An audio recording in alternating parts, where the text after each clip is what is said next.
Anu Ditch, August Falcha Go Hocus Pocus Lack of Focus, the very uneducational podcast that ancient astronaut theorists claim to have the best topics. Those topics may include paranormality, witchcraft, true crime, and the truth that may or may not be out there. Today we are off the island. In fact, we're off the planet.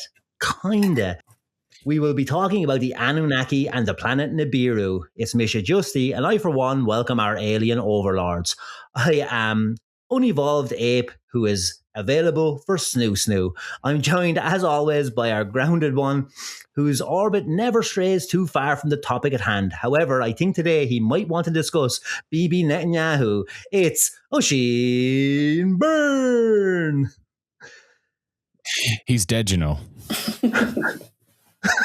Is that how long the delay is? Jesus Christ. No, nobody said anything. I know, I was waiting for ages. And our hostess with the most chest, a woman who thinks that panspermia is what you suck out of bisexual men. Look at those Annunnakers. It's Dani Thomas. Very good. Oisín, we were actually joking on the Reddit podcast that we did. We did an episode of the Reddit thing on Saturday night where we just went on off topic completely for 2.5 hours. Oh, did you? We were like, well, it's nice to do this without a whip in our backs, isn't it? Welcome back. There was no structure. It was anarchy. It's like, Dani gave me like a shout like an hour before, and then I was like, no, it's too short notice. I'm doing other shit. But I was just like, Jesus Christ, like on Reddit, which like Reddit is just pure chaos. The whole concept of Reddit is pure chaos. And then you two talking about it without anyone being like, do we have a central subject, or is this just like? And then I saw this other thread on Reddit, like, you know, the Mikey Miles subreddit. Oh yeah, that's the only one that I checked. The Mikey Miles subreddit. Have you seen Mikey Miles? He's this like weird little guy from New York. What's Mikey Miles? So he's this weird little guy from New York, and he wants to be an actor, but he's completely insane. Yeah, I love him. Oh, I know this guy. They fuck with him. He's the most deluded little man in the world, and people fuck with him all the time. And he'll go through peaks and troughs of like weird behavior. He has a bunch of criminal convictions for like stalking women and stuff. Like he's actually a terrible person. My type. He's really fascinating to watch because like he is the most deluded fucker ever. Like he's just turned 40. He still thinks that his big break in acting is coming, and he'll put up videos of him like doing like, you know, dramatic readings from movies or his own stuff, and it's all just like, it's the worst Amdram stuff you've ever seen in your life. It's the best. I love it. That's what I check on Reddit. Just him. I should check them out. I just love like the likes of like Am I the Asshole and things like that are like my favorite. Oh yeah. Am I the asshole? It's always like, if it's a woman asking, am I the asshole? Like 99% of the time it's like, no, the man in your life is the asshole. Yeah. Like it's just always. We did like some really, really fun ones. We did one where the woman 100% was the asshole. Which is where the poll, if you're dating someone and they push into a lift before letting people off, is that a deal breaker? Right. Oh yeah. So that poll came from. That's kind of like the etiquette on the London Underground as well. Like, you're meant to let people off before you get on, and when people push on, all you hear is just a bunch of people like, you know, on the tube just going, "You fucking cunt." Yeah, it's the same on the Lewis, like as well. It's just like, you're fucking let people off. Yeah, but at least Lewis is free, you know.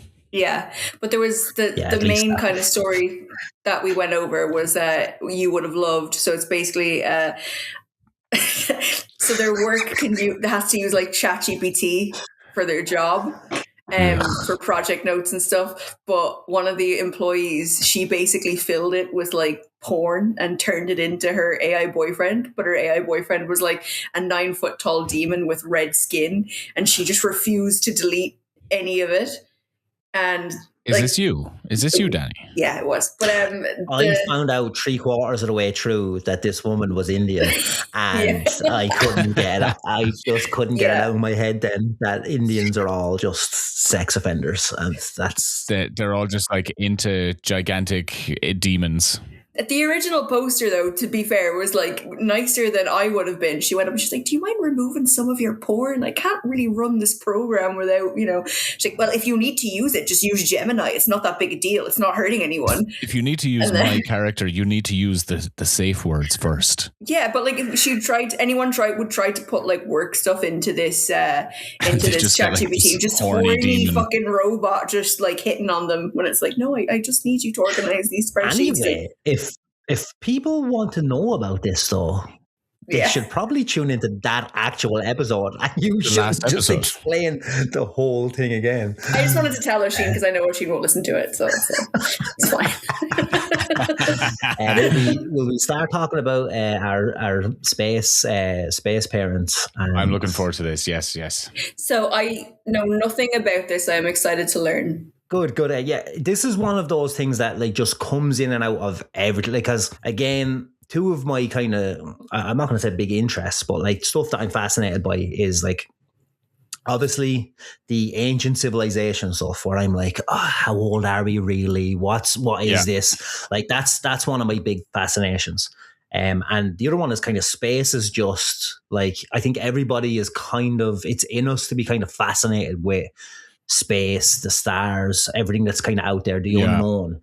And this story kind of brings a lot of that kind of together where like there's so many different versions of this story. I wrote a kind of an abridged version from this guy Zachariah Sitchin, and it kind of I'll do the story and then we'll get into the talking points afterwards, or like obviously just stop me and we'll go off track and talk about Nicki Minaj or whatever the fuck we're going to talk about halfway through. But like she's definitely an alien. Definitely 100%. You can't have an arse like that. An angry alien. There's a fucking elliptical orbit around her fucking hole. But it's also made of like cement. It's not real. Her arse is made of cement? Well, it's a BBL, like it's whatever. It's but I don't even think I can't see where she would have enough fat to inject to make it that big. So it's got to be like others. It's got to be like filler. She's stolen it from other people. Yeah, like I've seen these people where I've mentioned Nicki Minaj. I've mentioned Nicki Minaj as like that could be something we go off on a tangent on, and I'm just about to send us off on that actual tangent. No, I'm going to get into the story. I was going to talk about the BBLs that you see flipped backwards. You know, the actual implants that you see, the old ones, and you never seen those videos where they're able to actually. I know. I thought you meant flip backwards, as in people get a fat pussy. Oh, where they can like flip it underneath the skin. No, like there's a thing where like you could see people flipping it, and like it's a flat side, so it's the bit that presses against their arse. And then there's the flat bit. Yeah, and then there's the curved bit on the outside. Yeah. Yes, it's fucked up. Anyways, will we do this story before I go? I can't send it off. I can't. Okay. Not already. So many things can be attributed, like inventions of incredible things can be attributed to some of the people you're about to speak to. Could they have invented the fake arse? Justy, over to you. Let's find out. I've written anything about the fake arse. Again, this is my first kind of scripted episode, so apologies if this feels like a child has written it. But let's get into what I have written. What if one story could explain everything? When I say everything, I mean everything. From our species' origins, the missing link, every major religion, Planet X, the placement of the moon, the flood myth, the hollow earth conspiracy, UFOs, reptilians, the reason we love gold, and so much more. Strap in, because this is a big one. That's what she said. For centuries, astronomers have been trying to figure out the strange anomaly in the outer solar system. Something is affecting the gravity of the outer planets. Something big. This is the theory of Planet X, a massive planet on an elliptical orbit around the sun that visits our solar system every few thousand years. What if the answer isn't out in space, but instead lies in our past? Yes, this is all over the place, but please bear with me. I'm an idiot with a brain made of farts, and I'm trying my best. To the past it is. Ancient Mesopotamia, to be exact. The ancient Mesopotamians believe in gods called Annunaki, roughly translated to children of Anu. Anu is the original sky daddy who makes man out of dirt to work for the gods. If that sounds familiar, it's because most modern religions have a similar origin. It's believed that these ancient stories written on clay tablets are the starting point for most myths and religions around the world. But Justy, I hear you ask, what have cavemen got to do with some rogue planet? Well, that's where Zachariah Sitchin comes into it. In the 1970s, Sitchin claimed to have translated the Sumerian tablets that told the story of Mesopotamian gods, and this is where we get sci-fi or sci-fact if you choose to believe. So here it is, my interpretation of some other lad's interpretation of a bunch of stories written thousands of years ago by lads who lived in caves and wiped their arses with their bare hands. Any questions before we take off? Which hand? Typically the one you don't eat with. I think that's what. I think it is in certain cultures that they used to wipe their hand with their left, wipe their arse with their left hand, and if they then offered you anything in their left hand, it was seen. Yeah, it was seen as like a really like horrible insult that they're like offering you the shit hand. I have anxiety thinking about having to do that. I wouldn't be able to do that. I don't think I could wipe with my left hand. Like physically, I think I would just faint. It would have to be your right hand.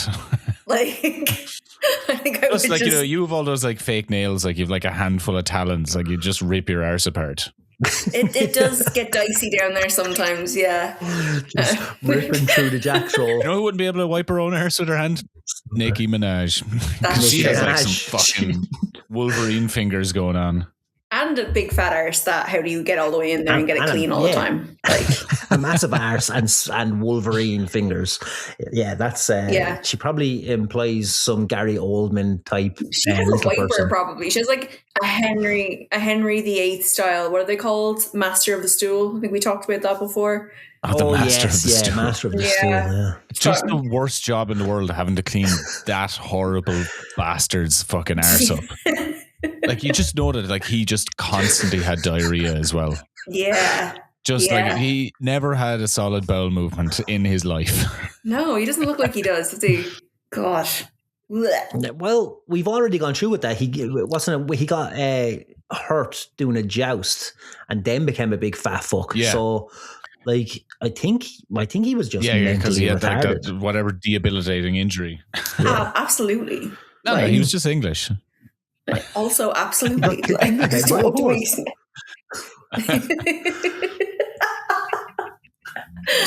Oh god. Okay. So like when I was like reading through this stuff, like because I hear about like Mesopotamia and the Sumerian stuff like all the time. So like I was like, I need to know like where is Mesopotamia, where is Sumeria? So like Mesopotamia is like modern day Iran and Iraq.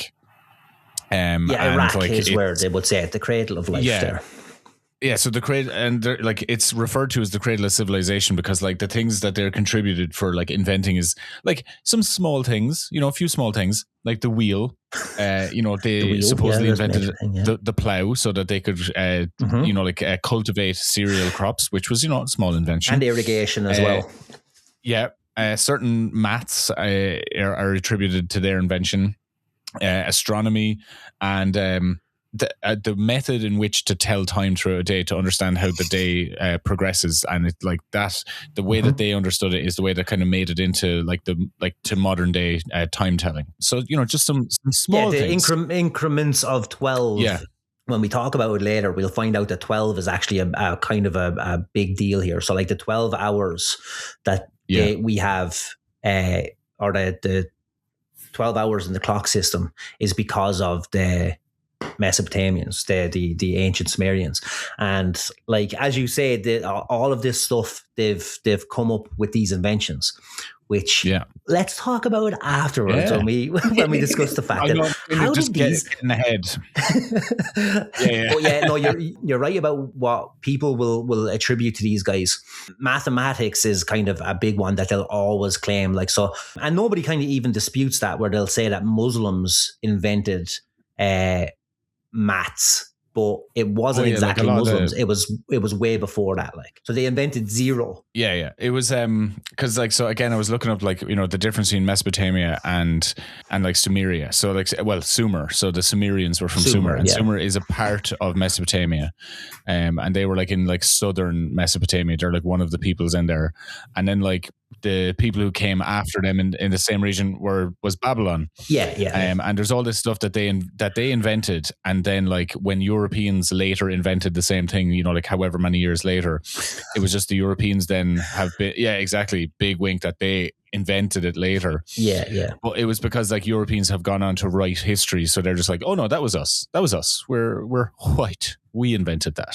The whites. But it's the same as like when they went, the Silk Road opened up and the spice trade opened up, and then the Europeans travelled. Like even like before what we would claim as like modern Europeans, like even when they were just Vikings and you thought they were raiders and stuff like that, like they went to like China and places like that, and they saw stuff, and like even now in the modern day we're like, oh, and China actually they invented their own version of this thing that we have but really they invented it, and the Europeans saw it and went, oh, let's just pretend that we invented that, like glass and stuff like that. Bring that back. We'll bring that back and claim that like it's just some guy from like Italy going, no, I invented gunpowder, that was me. Exactly. Italians are like, we invented pasta. It came to me in a dream. That's those are noodles, my friend. Let's get into this then, and we'll figure out that kind of stuff afterwards, right? The planet Nibiru is a large planet that enters the solar system every 3,600 years. It is home to an advanced race of aliens called, you guessed it, the Annunaki. These beings are giants compared to humans and live for millennia rather than just years like us. The advancements of this civilization was not without its drawbacks, as the pollution from the technologies were killing the planet Nibiru. The leader of the Anunnaki, Anu, tasked the best scientists to come up with a solution to the pollution. They discovered that one simple element, when atomized and sent into the upper atmosphere, could hold off the radiation. That element, in the words of Spandau Ballet, gold! There's only one problem. Nibiru was running low on the shiny precious metal, so Anu sent scouts out to find gold in the solar system, and that brought him to a little blue marble, the third rock from the sun, the planet Earth. Alex, please hit us with a bum bum bum. Hold on, I'm going to do that again. The planet Earth. By the way, Alex, you're doing a fucking wonderful job, by the way. Just so we know, those clips that he's hitting are so good. So good. Even though I'm coming off very, very badly in them. I just have to say one thing to Alex. We're sorry. That's it. He has to listen to all the bits that we make him edit out. Oh God, I don't even know what he's edited out. I've never listened to an episode of this show, so I don't know what he's had to edit out. But thank you, Alex. Alex doesn't care. Alex is going through life with a massive hog. Nobody cares. So let's get back. Let's get back. That's going to be on the new bingo card. Alex's hog mentioned. It is the elephant in the room.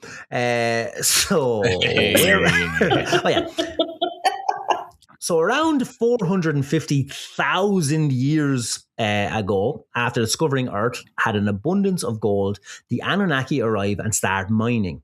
The two leaders of the first settlement in Mesopotamia were Anu's, that looks like anus, two sons, Enki, the scientist, and Enlil, the commander.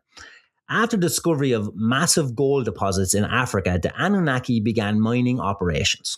This work was laborious and dangerous, and after a few thousand years, the Anunnaki rebelled against their leaders. After all, they were supposed to be an advanced species, and toiling in the mines was beneath them. So time for plan B. Let's create a lower life form, dumb enough for grunt work, but smart enough to serve. Mixing Anunnaki DNA... What could go wrong? Mixing Anunnaki DNA with that of the ape species who already inhabited Earth. And that is the birth of man. a species created specifically to search out gold and worship the gods that came from the sky and created us. That first prototype was called Adamu. Familiar? Yep. Adamu. Enki created man a little too well. Humans learned from their gods and discovered agriculture, astronomy, and writing.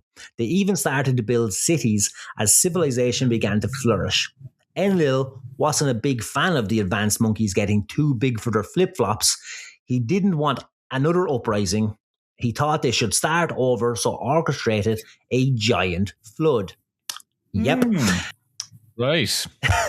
To wipe out humankind and start over. So yeah, so this is the beginning of our flood myths, just to head off track again.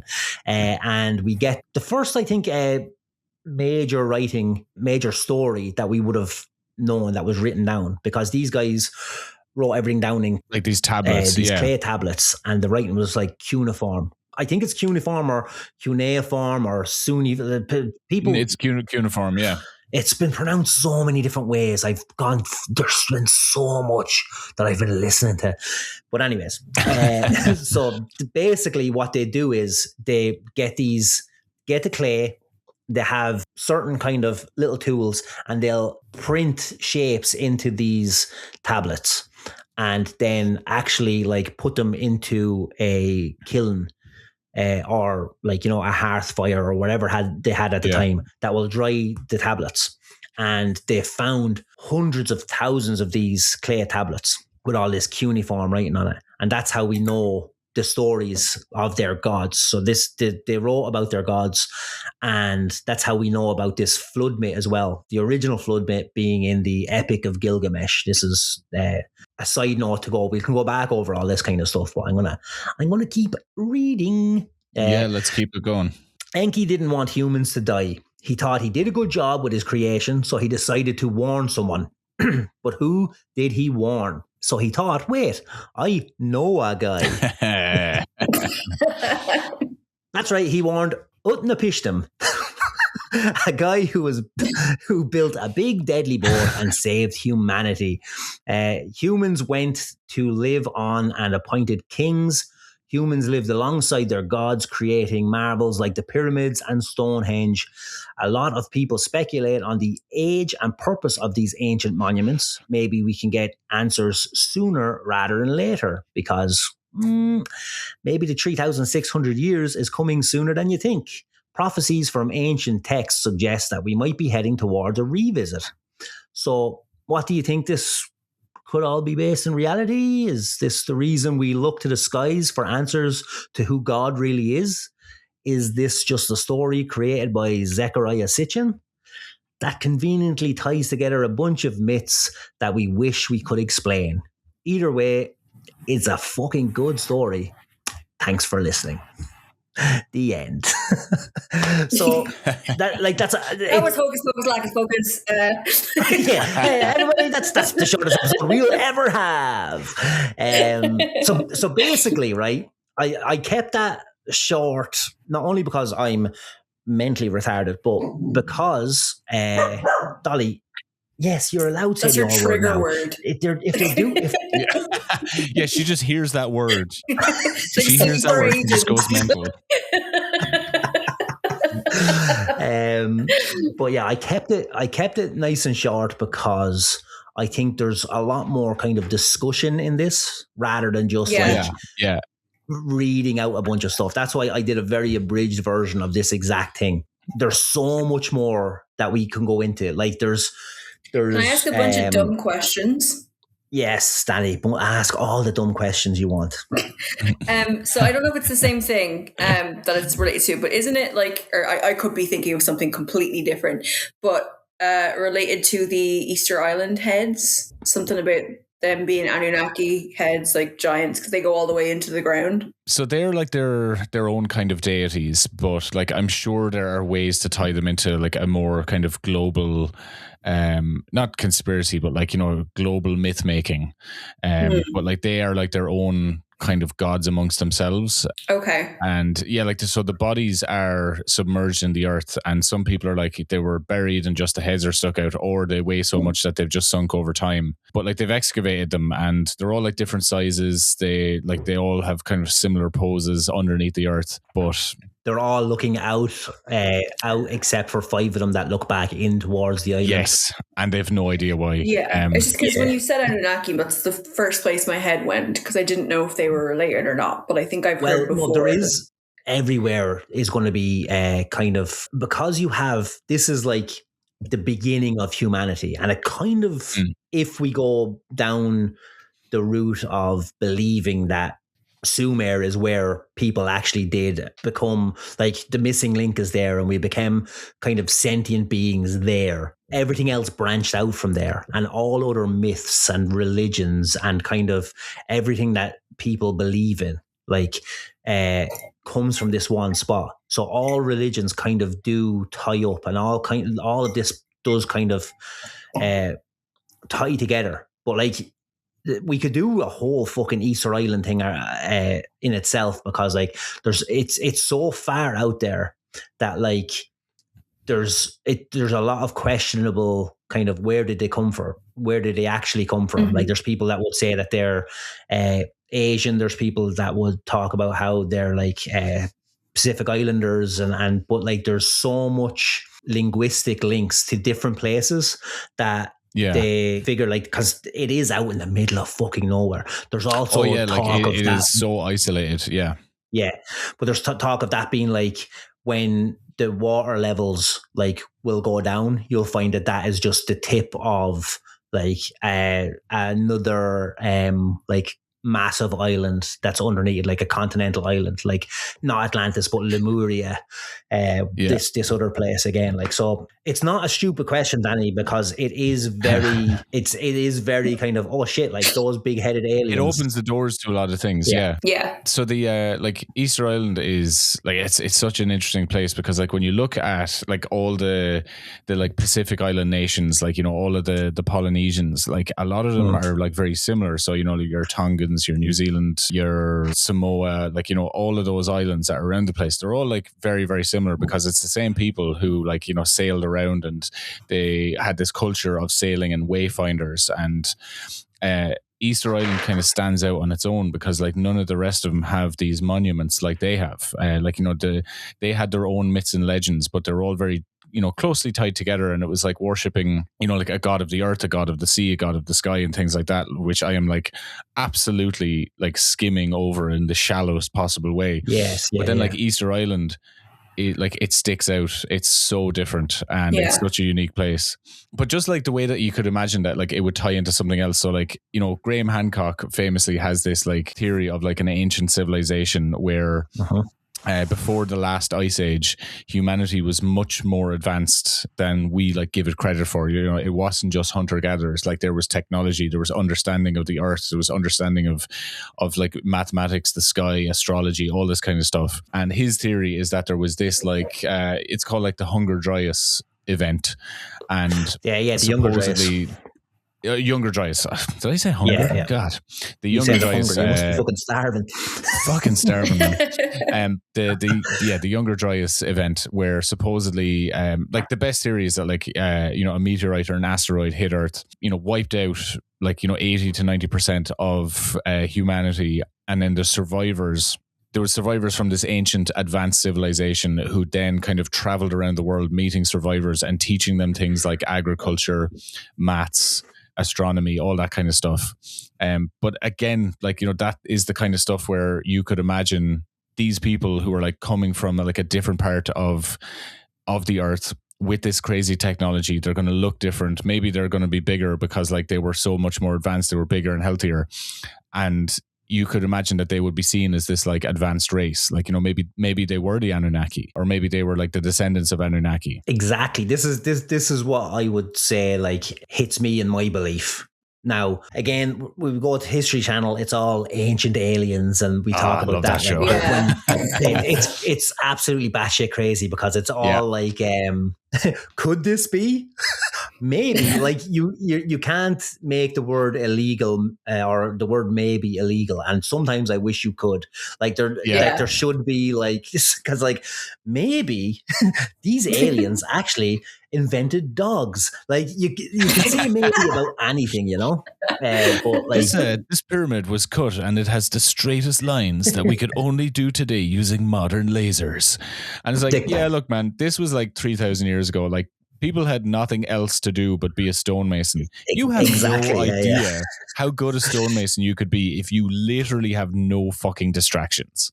Yeah, that's true. If there's no such thing as the History Channel, you could get away with a lot of stuff. Although I will say a lot of that stuff is very precise. But we're getting off topic if we start talking about the History Channel too much. But what I would say is the Younger Dryas theory, I think, holds a lot of water, for want of a better term. There's a lot of evidence to back up that, you know, either that's true or something very similar is true. Yes. So like they do have these sediment records that kind of coincide. So like Randall Carson is a great guy. He's someone who looks into this stuff as well, but he's also a numerologist, and he comes up with some fucking like the mathematics he can come up with. Like, but he's the one that kind of figured out that the Taurid meteor shower that we kind of go through every year around. Is it like September? Like September through November. Like we enter that kind of a thing. And every now and again, we do get kind of littered with some asteroids, very small stuff that you would like gets kind of burnt up in the atmosphere and you wouldn't even notice about it. But he would say that a large comet, a bunch of them, well, like a big one would have come into the atmosphere, broke off, but like the largest piece, I think it was in the Yucatan Peninsula, hits down. As that hits, it ends up melting. Like we're in an ice age, so when that thing hits, the impact of it hits and melts everything, but also sends like dirt up into the fucking atmosphere. And as all that stuff, the sediment comes down, it's all after burning with the heat of this impact. And there's glass, like crystallized glass. And if you go down enough into the sediment, you'll find that 11,800 years ago, in the exact time that this ice age and the major heating happened, that you will find glass all around the sediment. So this is where fingerprints of the gods, or the Younger Dryas impact theory, comes into play. With an advanced race was around, they all fucked off into the mountains, or whoever like was in the mountains survived. Everybody else died. We're now 400 feet underwater compared to like, so this is like every continent, every kind of landmass would have had a way bigger coastline.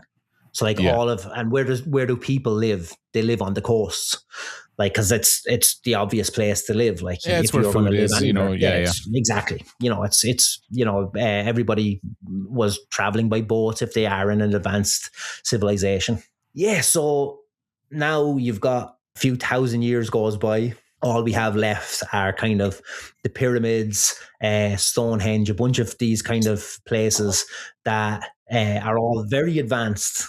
All these other civilizations that came later would have claimed them. This is the idea of that anyways. So they call this the Atlantis theory as well, because Atlantis, let's not think of it as mermaids swimming around and it's a place under the sea. As the theory goes, it was an island that is now sank under the water, and this is who the advanced civilization would have been, with all this knowledge of seafaring, of astronomy, of astrology. Yeah, they would have been like very technologically advanced. Exactly. Yeah. But this whole Younger Dryas thing, I'd love a little bit more time on that without bringing it into the ancient astronauts kind of theory. Yeah. That's what like the likes of Graham Hancock would say, because he doesn't like to go into it. Like, I do think that Graham Hancock would love to be like, it is aliens. That's what I was beforehand. But he's trying to be like reasonable about it. Yes, he wants to keep it grounded. So just like when I was like looking this up earlier and I was like reading about Mesopotamia and like Sumerian art. So I mentioned to you, I texted you and I said that, like, you know, the British Museum, in London has like it has like a really good Sumerian section, which, someone just found.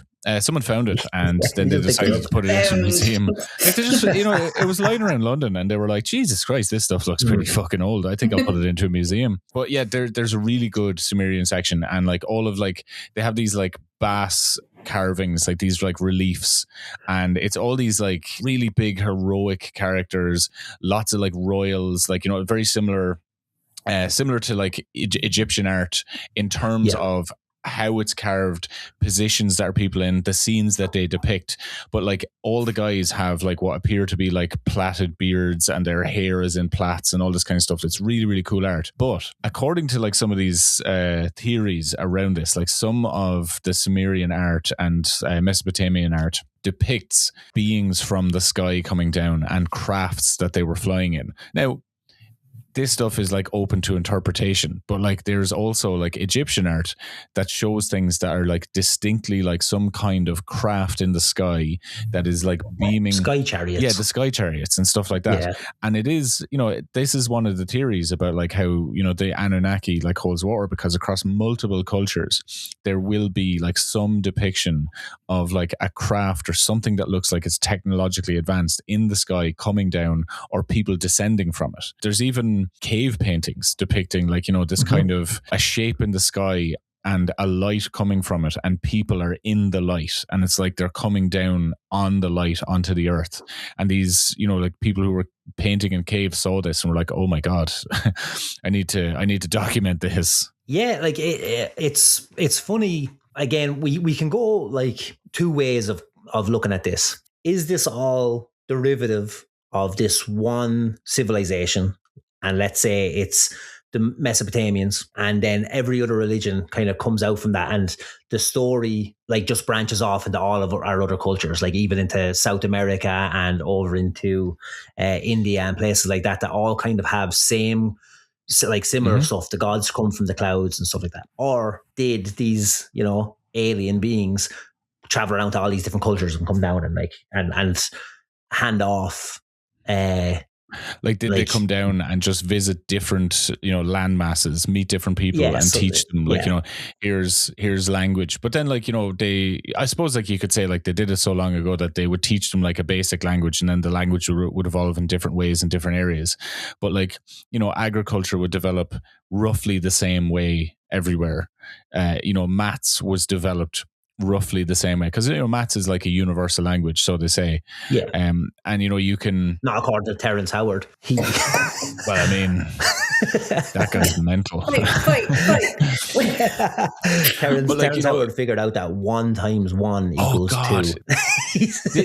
Didn't he go on Joe Rogan and he claimed that like he solved like all these equations that people in NASA couldn't do, and he contacted NASA and he was like, yeah, and then they wouldn't talk to me. And it's like, yeah, buddy, because you probably sent them a bunch of like chicken scratch on the back of a cigarette packet, and they were just like, what the fuck? Yeah. Well, he came up with a very, very sentient thing that he's like, everything is connected and we can put all this stuff together. And again, we actually might go through frequencies a little bit in a minute. But he claims that like frequencies, you can cure every disease if you get the right frequency and stuff like that. And some quack stuff. It all sounds, but it all sounds when he explains it, you kind of go, it sounds plausible. Yeah, the way he's talking about it is all plausible, but it's all fundamentally on the foundation. Well, you can explain anything with enough confidence and and people will be like, you know what? Yeah. His starting off place, like exactly what you're saying there, Danny. Like he sounds like he's making sense, but the foundations of everything he's saying is, I figured out that 1 × 1 isn't 1, it's 2. And you're like, oh, so everything you're saying is bollocks because the first thing you said is bollocks. Yeah. So like he can't again, he said 1 × 1 is 2 because you've got 2 1s. And then you're like, no. Let's not think of that as like it's a concept, you idiot. If I have 1 and it's times 1, which means I only have 1, then I have 1 thing. But he was like 1 × 1 because he's looking at 2 numbers on the page. He's looking at 2 things. He's just like, but there's 2 1s on this page. Hurts my dyscalculia so much that like I would if this man told me this, I'd be like, okay, I just don't want to hear anymore. Maths, okay. Like that stuff, I still just want to be like, yeah, bud, tell me more. Like, so frequencies. So like a frequency can cure a disease. Please tell me more. Like, how does this work? No, I'm like, if he came out and he was like, like 9 and 10 is actually 18, I'd be like, oh my God, I always thought that it was 19, but I'm so bad at maths that you're probably right. I'm just like, sure. So, hold on. What did he think? Like, so does he think like sound waves? So like frequencies and sound waves, if they're like used in the correct way and focused on, a disease like a tumor or something like that, he thinks you can re-sequence DNA itself with the right frequency. So this actually goes back into the Anunnaki that makes stuff. Sense to me though, which is weird. Everything makes sense, Dani, if someone can fucking explain it with enough like confidence. Yeah. Actually, let's get into this exact point that we're going to get to now. So like the Anunnaki are this alien race who traveled the solar system to find Earth so that they can mine gold. Right. Okay. So I'm going to have to scratch back because there's so much in this. Let's do this. There's the Igigi, which are apparently they had a slave race. So the Igigi are this other race of creatures. Some people would say they are reptilian in nature. Royal family. I was going to say. Yeah, had to get in there quick. They were abused and they had an uprising. And the uprising, it kind of fucked the Anunnaki up because they were like, oh shit, our slaves aren't slaving very well.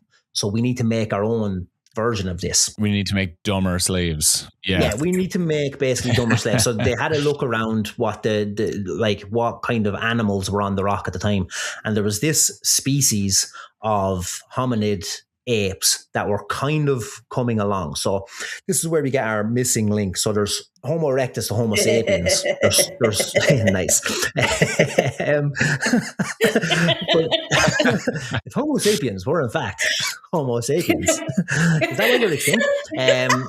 Homo sapiens are people. Who am I I'm to not judge? judging. Joey, friends. That's one of those jokes that you watch when you're a kid and then you don't get it until years later. Yes, yeah, and it's great. It's such a great joke. It's actually, do you know what? There's no fat in that joke at all. It's perfect. Like it's absolutely perfect. Yeah. Anyways, so there is a missing link there, and that's what scientists are always looking for. Because I'm after putting out some like numbers, but that story goes very fast through it. So apparently the Anunnaki, now if we are to believe this all started 4.5 billion years ago anyways, when this fucking Nibiru is the planet that they're from, apparently that created Earth because its orbit came and hit another planet that was in the atmosphere, or that was in the solar system, called Tiamat. And again, people will know that Tiamat is sometimes used as a goddess name for creation, like the creation goddess. Yeah. But Tiamat was a planet that was hit. It kind of set off a chain reaction, snookerballed all the planets into kind of position. It's where Earth has its moon now, is where it is because of this collision. Mars is where it is because of this collision. And we have the Kuiper Belt. That's the planet that is shattered. So all the pieces of that planet is now swirling around in the Kuiper Belt. That's the astronomical kind of explanation for how Earth was created. So then 450,000 years ago is where the Anunnaki landed. And they started mining, they had the Igigi mine, and they realized that this is kind of tough. Now, the Anunnaki, they live for tens of thousands, if not like the original ones, apparently hundreds of thousands of years. So they Enlil and Enki have been around for fucking God knows how long. I mean, Anu knows how long. And as they needed to create this new race of slaves, they looked around, they seen that Homo erectus was there. You're going to get her every time with that. I know. So there's Homo and erect, and she's just gone. Like double whammy. But anyways, these ape men were hanging around, and they said, "Hey, we could speed up and advance this race a little bit." Ah, yes, yeah. I think this was an episode of Johnny Quest from the 90s, the cartoon. You love a bit of Johnny Quest. There's always a Johnny Quest link. And that same episode was there was like stuff on Easter Island. I swear to God. It's all getting together. Confirmed. Theory confirmed. Johnny Quest has fucking confirmed his theory. If Johnny Quest said it. So anyways, they start messing with the genes of this thing and advancing it, and they sliced in a little bit of their own Anunnaki DNA into these things. And then we get basically what is modern humans.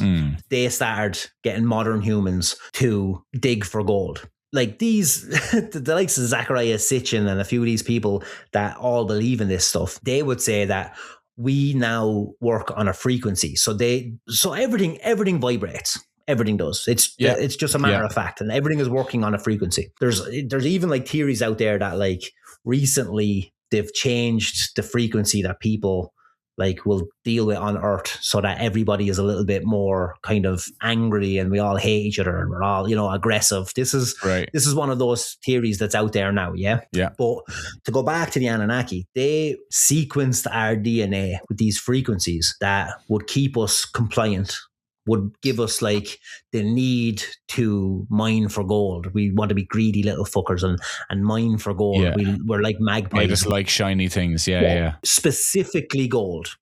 So like even if you think about it now, a lot of the world still works on like gold standards. Everybody loves gold, it's this gold. Jewelry people are adorned with. Even it's now, how we price oil. Yeah, it's like how the world was run. So like it kind of pushes us along into like, the reason why you love gold is because the Anunnaki made you love gold. Yeah, they programmed us to like it.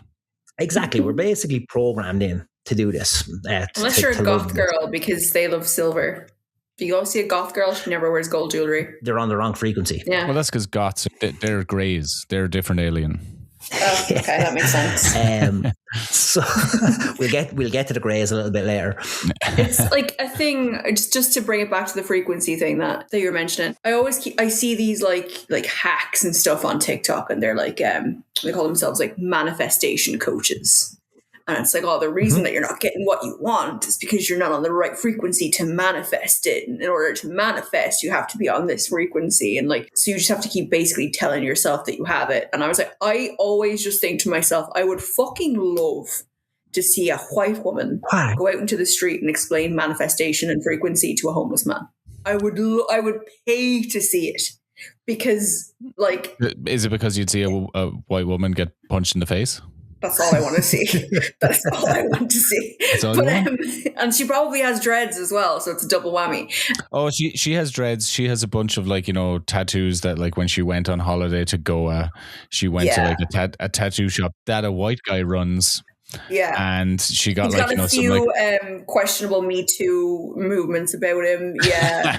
Like that's all it is. And she's just like, it's just a different frequency. Like you just have to, don't be homeless. Just find a new frequency. It's literally, that really famous. Dani believes in crystals. I do actually. I like crystals, but she like charges them with the moon. I do. But it's like that whole, that iconic. I'm open to the crystal thing. I actually really do believe in the crystals. They are shiny and cool. I love rocks, them. And then they say the ones that you're like drawn to the most are the ones that like you need in your life. And the one that my favorite crystal is carnelian, which is basically the one of fucking. If you hold carnelian in your hand, apparently, it's like a sexually charged one. But anyway, is it called it because of like carnal? Is that what it is? Like, is it that fucking obvious? I think so. Yeah, a lot of them have these really like slap you in the face names. But anyway, so back to the whole frequency thing. And it's like, you're on the wrong frequency. You just have to do this, this, and this. And like, tell your mind to do this. And it's just giving, that iconic Paris Hilton picture where she's like, and she's wearing a shirt that says "Stop Don't being be poor." Yeah. That's literally what, to me, ends manifestation coaching from a fucking white bitch who is just like going to tell you, get on the frequency. And you're like, well, how the fuck do I get on a frequency? Or they'll tell you, you don't have what you want because you're trying to manifest from a place of lack. And it's like, if I didn't fucking lack it, I wouldn't be trying to manifest it. Like, are you fucking messing? Is manifestation just like positive mental attitude? Telling yourself you have it until you get it, basically. That's all it is. It's just like, that's all it is. And it's like, you apparently can't do that until you have to truly, truly believe that you're not homeless, and then you won't be homeless, essentially. It reminds me of that scene in Dogma when Chris Rock falls from the sky, and then Jay just goes, beautiful big-titted naked women don't just fall from the sky, you know? Yeah, and he's just like, that's exactly what it is. And it's like, you'll see all the manifested. all these videos and like stuff. And it's like how I manifested my soulmate, my dream man, and how I like manifested this and manifested that. And it's just like, fuck off. Yeah, like I do feel like a lot of these people. I made this sound. It's on Spotify for 50 quid. Like, get yourself on this frequency. I do think that a lot of these people that like are into manifestation are also people who are proactive about it as well. You know what I mean? So like they run a marathon and they get over. It was like, God did it all. No. No. That was you. You did That it. was You trained. You got you trained for 8 I months. was like, yeah. You see that all the time where it's like, oh, this 8-year-old beat cancer. And it's like, oh, well, Allah truly did this. It's like, or it's the fucking team of 70 doctors that have been working with this child. It was the chemotherapy that did it. Yeah. Like, yeah. You know what I mean? Like, Okay, so on this frequency stuff where they tell people that you know you need to change frequency and stuff like that. So like, how does one change their frequency? Like, is it just another way of saying change your mental approach to things? it's even, they'll do these things where it's like, they'll listen to this frequency on Spotify. Oh, fuck off. Yeah. Wait, is it like you know those singing bowls? The God frequency is something that I actually got into there for a while I was depressed. If you've got like a tuning fork and they're all tuned to different frequencies, so like I think it's like 105 hertz is supposed to be the God Something frequency, like that, or 109 hertz, something like that, or 1.68. I don't know how it goes again, but whatever it is.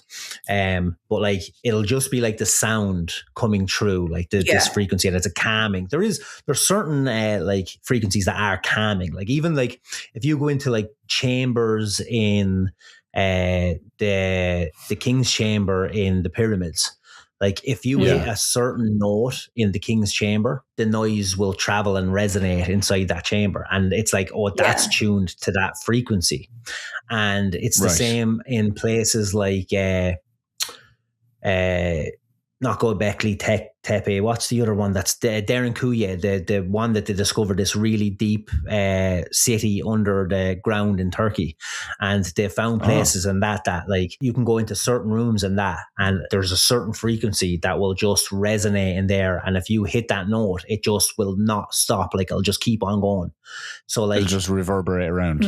Yes, exactly. So like they do believe that these ancient civilizations, I say they, like again, I'm using that as a broad term. I don't know who these they are, but people who believe in they did believe that there is like there's people that will tell you, and a lot of people that will tell you that the likes of the pyramids and these massive megalithic structures were made with levitation.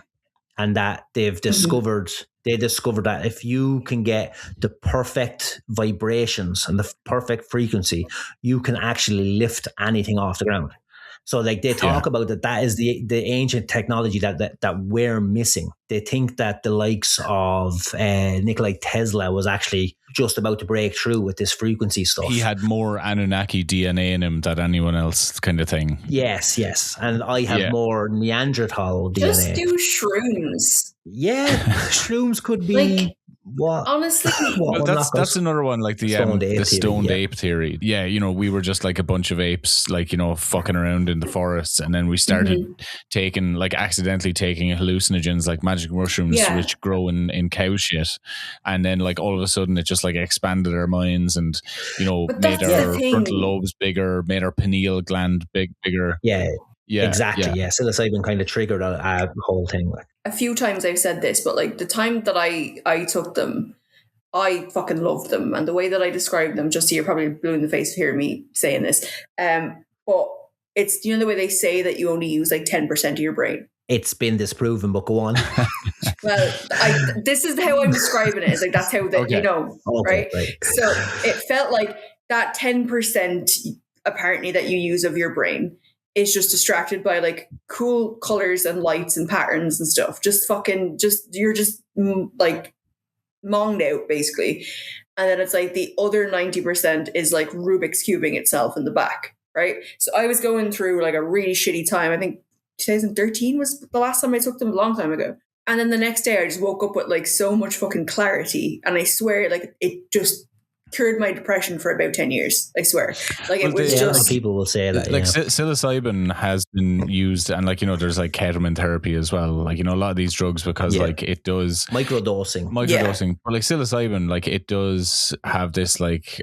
It alters your like brain chemistry while you're using it, and can lead you to like these breakthroughs, and it opens like emotional doors in your brain. And like the thing is, I do fully believe that like there are things that can happen to you, and you know, a drug you can take or an event, and like there is like an emotional breakthrough that you can have. And I say this from experience because like I remember when like my dad had a big heart attack like 13 years ago, and after his heart attack, like my dad was always like this very like stoic Irishman, you know, just that generation of like never talked about anything, you know, was very like not cold, but just a bit distant. And he found it difficult to express his emotions and stuff like that, just because of how he was raised. And after the heart attack, he would be talking about things that happened to him when he was a kid. And he would be like, he was crying about things that happened. Like he'd be telling you a story about something that happened when he was a kid, and he'd have tears in his eyes, he'd be rolling down his cheek, and he'd be really confused about why it was happening. So we like said to our doctor, the family doctor, we're like, yeah, look, dad is talking about like stuff that happened from his childhood, and it seems he's upset about like, you know, his relationship with his parents who were both dead. And we think he's gay now. It was just like, it's weird that this is happening. Like, you know, we love it because like he's now talking about things, and he's not just like hiding things. And the doctor was like, oh yeah, look, that's super common with heart attacks. Like it literally is like an emotional opening for a lot of people, that like they will like just feel things a different way, or they'll be willing to feel it. Yeah. So like I do think my dad had a heart attack, and he's the same.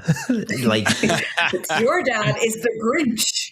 Yeah. But what you described as your dad before, my father kind of doubled down on that on the after. Your dad had a heart attack, and the first thing he said afterwards were, I'm fine. I'm fine. Don't let any of you go away.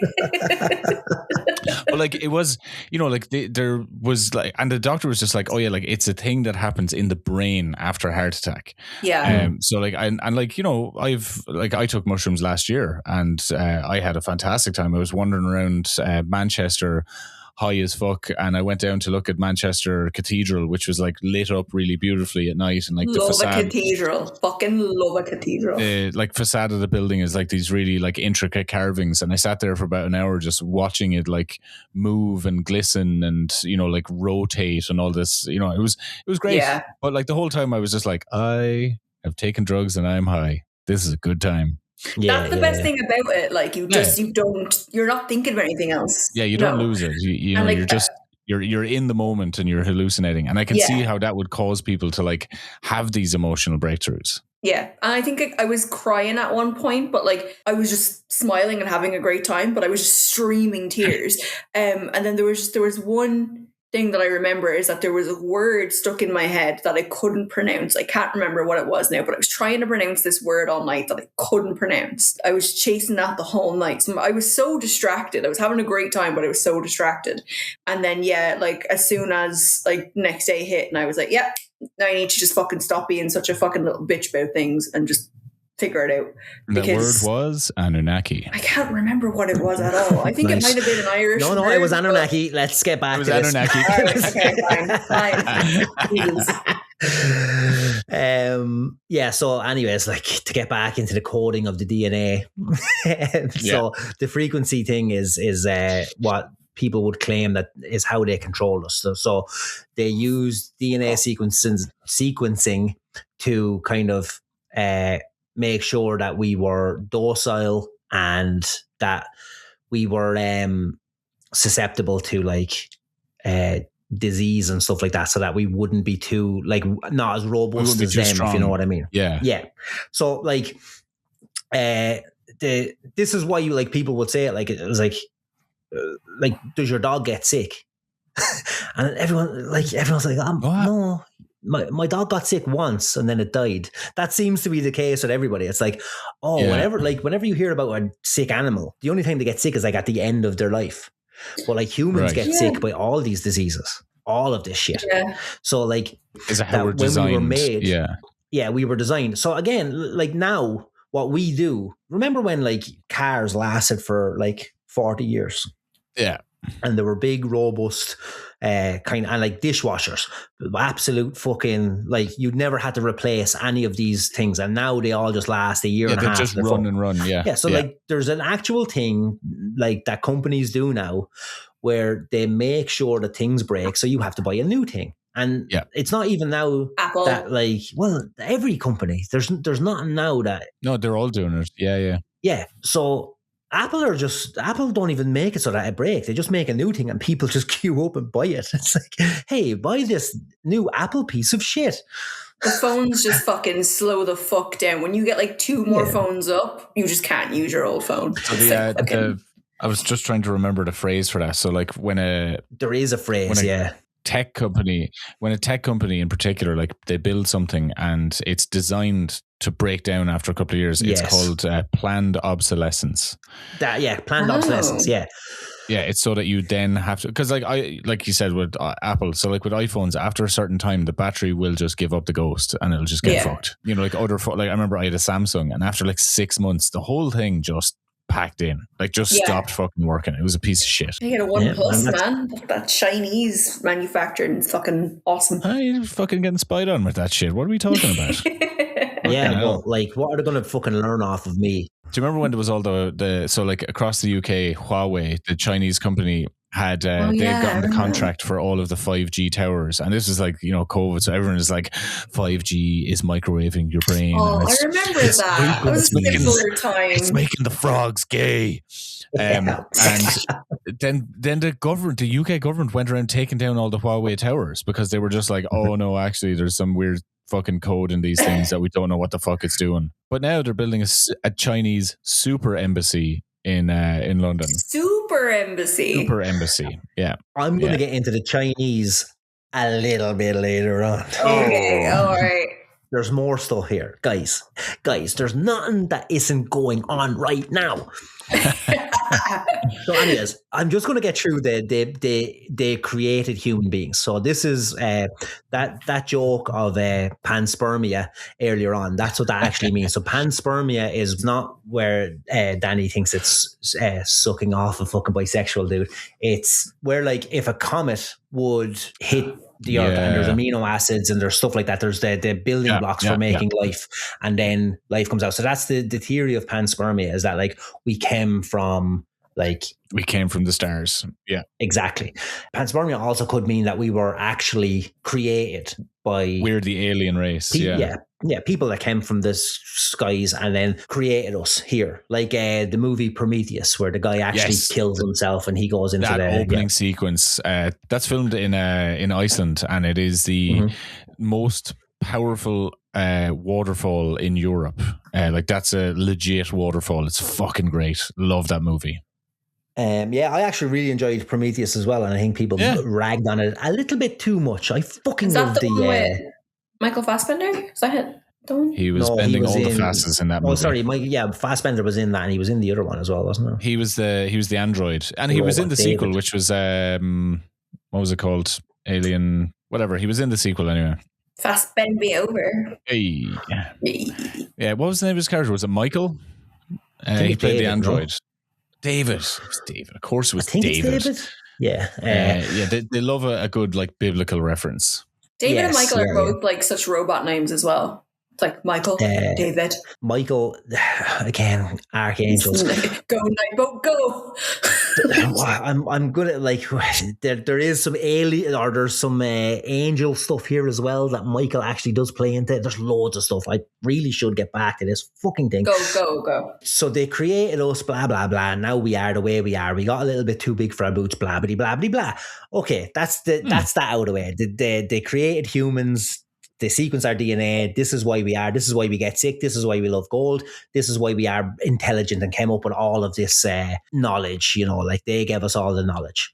There's also a theory, and again, this one is it's all batshit crazy, but this one is a little bit more batshit crazy, where they practiced a little bit of, like, which species on Earth would be best for, like, mining gold, and what would we be able to make. So let's, like, if you look at the likes of all these ancient civilizations who have these creatures this is where people have like hypothesized that where centaurs and minotaurs and mermaids and all this stuff come from because they were sequencing DNA with a bunch of so they were fucking around with stuff, and then you get all these creatures. But you don't need to get too much into that. I think it's just kind of it's a funny kind of side to like be like, oh yeah, like it's a nice creative way to like explain how we have all these like creatures of like mythology when it's like, oh no, the Anunnaki actually made those.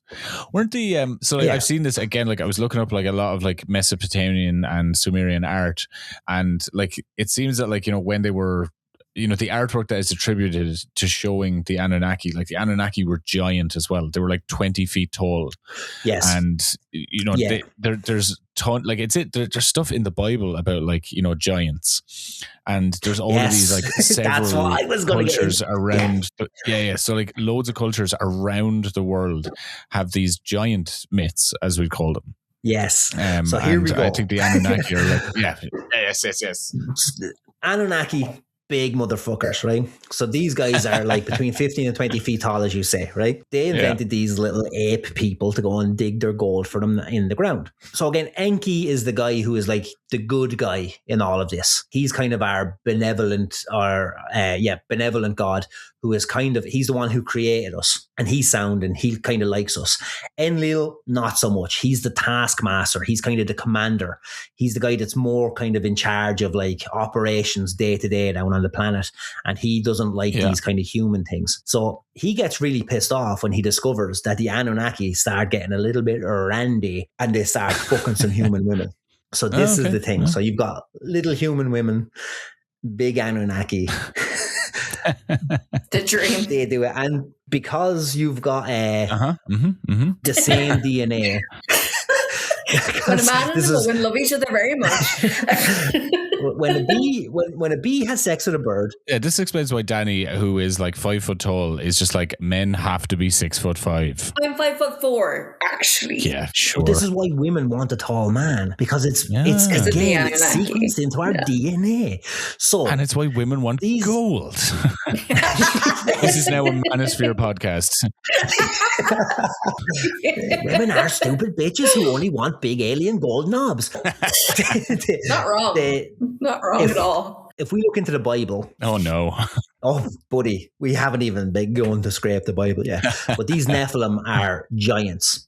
And these, in the Bible, it's where angels come down, see women, and go, wow, wowie way, I can't keep my angel cock in my angel pants. And they have to have sex with the women. And then they create this abomination race called the Nephilim. This, if you transfer that onto the Anunnaki actually had sex. This is what we're talking about. They bred with human women, and they created, which they had created already themselves. Yeah. Yes. So they had this now bastardized version who are still giant compared to humans, but not so giant compared to the Anunnaki. But they were big, they were strong. Enlil didn't like this. And this is one of those reasons where we will talk about the first flood myth. So in the Bible, there is talk about wiping out the Nephilim with a flood because they're an abomination. They shouldn't exist. They're neither man nor God. They're fucking, somewhere in between. They're this giant race, but they're barbaric. They're horrible. They're cruel. So the Nephilim came from an angel, breeding with a human woman. So is this like the biblical angels, where it's like they're just like a ball of eyeballs and like 100 wings, and they're like absolute terrifying monsters? Yeah. Right. Okay. Yeah. Like, be not afraid. Yeah, but like I think when the Bible is so specific yet incredibly vague about a lot of this stuff. So like it talks about like angels, like you say, like some of them have like 4,000 wings and 700 eyeballs, and it's kind of like the Metatron isn't actually this physical being. It's something that we can't even look upon and all this stuff. But then there's other things where it's like, oh yeah, angels came down and they fucked women. So it's like, are they men? Like so again, the Bible is very kind of specific when talking about an angel, but very vague when talking about angels in general. So like they talk about them like they're just beings, like when Satan is cast out of heaven. And, like, he just seems like a dude, like, then, you know what I mean? After, but like, he becomes a snake. And isn't like Archangel Michael. Exactly. Yeah, Archangel Michael is like a dude, a very sexy dude. He's always portrayed as like extremely like you see like a painting or a statue of like the Archangel Michael, and you're just like, God damn. The homosexual thoughts are. Yeah, but then you see a lot of paintings of Jesus and he's fucking Scandinavian. White Jesus. Funny, what's his name? This is going to be another fucking tangent, but what's his head? Steve Coogan done the subway, you know, the subway takes where you talk into your Metro card. Oh yeah, that guy. Yeah, he was talking about like conservatives in America. He was like, you know what, Jesus would hate these people. Like, the Jesus that they think that Jesus is on their side, but Jesus was a socialist and would hate capitalism. Like historical Jesus, where like, you know, he went into like, he went into a bank or the tax collectors, and he like, he went mental and cast out the money lenders, and he like, you know, like threw their tables like around and stuff like that. Like, you know, he was a big old socialist. Yeah, 100%. Anyways, let's get back onto this fucking thing before, because like I just will lose my way so much. Again, the Nephilim is when we talk about cyclical things, the flood myth comes around and around again. So I think we talk about the flood happening more than once, especially in the Annunaki story as well. So these giants, the Nephilim, they get taken out. Apparently, I think in the Bible there's like specifically 403,000, something like that, and that's what the original flood was to take out. And then there's obviously the flood because people get too big for their boots and God is going to cast down, and then Noah is the guy that ends up saving the race, the human race. I think we talked about this in a previous episode. Like Noah in the Bible like lived to be like, you know, 900 years old or something like that. Yes, so correct. Like that kind of that does actually give weight to like the, you know, like he was like Annunaki, or he was part Annunaki, you know, because like the extended lifespan. Yeah, so Noah is, I think, a descendant of Adam. We'll get into Enoch now in a second. So Adam, he's in prison now, Jude. That's a joke for our Irish listeners. Yes, 4 of them. So Adam is 10 generations ahead of, so he's the first man, Adam, and 10 generations later comes Noah. I think it's 10 generations anyways, because 7 generations from Adam is Enoch, and Enoch is the grandfather of Noah, if I'm getting that right. So Noah, I think, ends up living to like 600 years, but I think Adam lives for 1,000 years. I think by the time he gets to Enoch, he lives like 900 years. And by the time he gets to Noah, he's like 600 years. So people are getting a little bit less robust. And then we get to a point where we all live for 70 years if we are lucky. That's why we are. It's probably going to go the other way now. So future generations will probably live longer if World War III doesn't wipe us all out. Hate that for them. But that's what it is. They'll talk about, like, so like all of these beings that are like come from the Anunnaki. That's why when you hear all of these stories, and even in the Sumerian texts, like the Epic of Gilgamesh and stuff, they all talk about people living for, you know, 1,000 years and hundreds of years. The Bible as well, when you talk about the Bible, all these people live for hundreds of years. I suppose that is as good a time to get into Enoch, which we can go like nice and like that's a good segue. Enoch is the grandfather of Noah. And this is interesting. This is one of those books that's omitted out of the Bible. So we've got a bunch of these. So I think the Bible was the New Testament was kind of put together like by this council like 300 years after Jesus died. So it was in Rome, this council of guys, they were like, okay, let's put these books together and let's get a good editor.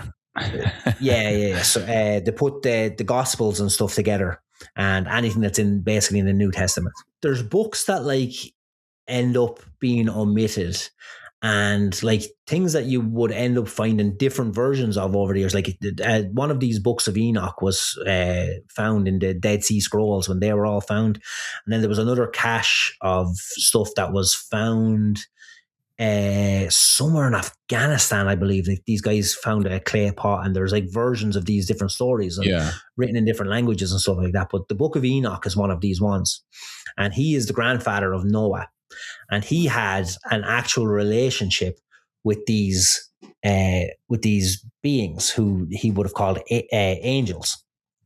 Again, angels are kind of in the Anunnaki. When we swap it over and interpret that, those are just Anunnaki, sky gods. They're not the highest god, which would be Anu, but these would be seen as the angels. And apparently Enoch. Were these like part of like the pantheon of the Anunnaki? Well, when it comes down to the Sumerians, they actually have a pantheon of like, I think 12 gods. Yeah. And later on, as like you branch off into different religions and stuff like that, they all go like, so if you think about Enlil and Enki being these two guys that kind of have that battle over their father and stuff like that, if you can think about it in different ways with like, if we go to Norse mythology, Odin being Anu, Enlil being Loki, and Enki being Thor, and they have this kind of, all these different pantheons of gods over the years would have derived from this original pantheon of gods. And they branch off, yeah. Yeah, but even before Anu in the Mesopotamian stuff, it's like Greek mythology. Zeus wasn't like the first thing that happened in Greek mythology. There was something before that, like chaos. The Titans. Yeah. So like, again, then we have this thing where a bunch of gods all kind of, or lesser gods all kind of go, here, we need to out these guys. Like, that happens in the Sumerian text as well, where like there's this female, the all-knowing female god. All these other gods kind of were pissed off because they weren't getting like a look in, and they ended up fighting the mother, and I think it was they got Anu to do the fighting, and Anu overthrew her, and they were like, okay, now you're king of the gods and we're all the lesser gods, and they had like 12 lesser gods and Anu. And then that was kind of interpreted into these lesser gods are actually angels and all these different characters. Like when it comes to Abrahamic religions, they all kind of turn into like angels, or like they're still like, if you go through the Bible, they're still like sometimes like the Bible, the Torah, the one we're not supposed to burn, the Quran, the fucking, we're not supposed to burn any of them, but like, you know, they'll go mad and chop your esophagus apart. But if you look at that, sometimes they talk about the council, and so God, and they refer to God as them sometimes, you know what I mean? Like, it kind of, it seems like there's a bunch of them, and this kind of all derives from, it actually comes from these original gods from Sumer, from the Mesopotamians, and you know, stuff like that, and it kind of, you can see in all of these different cultures, all of these pantheons of gods, all kind of stem from these ancient Sumerian ones, and that's why people believe that these were actual living things that came from another planet and came down to Earth, and it was the Anunnaki. So Enoch, he's a guy in the Bible, or not in the Bible, but he is mentioned in the Bible, but he has his own book that was omitted from the Bible. He says that he was taken to the third heaven on a specific chariot. So he claims that he was taken. Okay. That's where you're going, oh, okay. You know, but this would be like, if this was in the Bible, it'd be much more interesting. Yeah. But this is why they would omit that kind of stuff. So again, he claims that he had gone off and visited Nibiru, like, or he's called it the third heaven, but what they would, the people who have this theory about the Anunnaki would call Nibiru.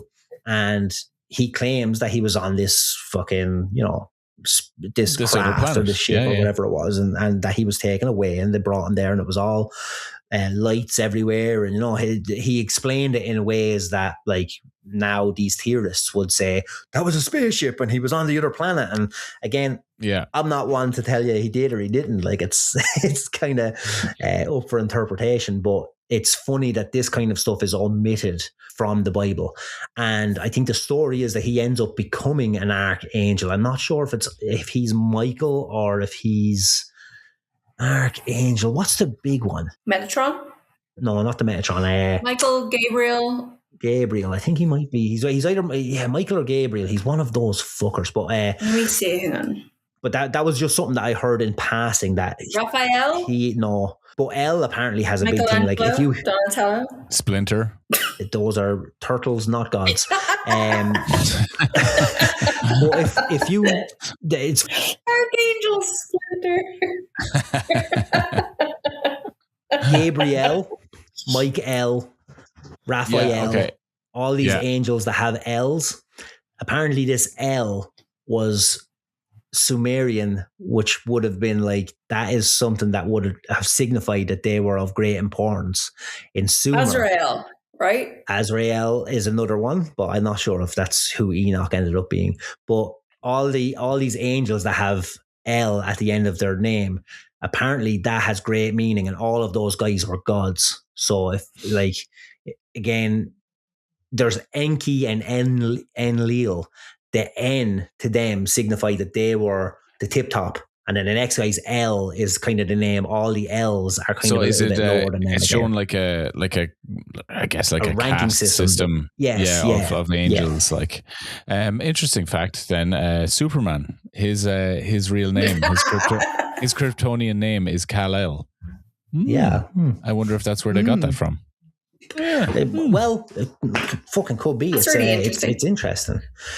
But it's like the whole thing of like I mentioned before, like with Buffy, there's like always like all the demons are all real demons from like they've actually pulled it from stories. Yeah, which is really cool. Yeah. Let's go on to the ancient monuments. This has been fucking said over and over again. So we won't go into too much in depth in this, like where it's like, oh, did the aliens build the fucking pyramids and all that kind of stuff? But there is the theories out there that like all of these things are lining up with like the sky, ley lines on the earth. They're very precise, stuff like that. That the idea is that you would have to have so much kind of,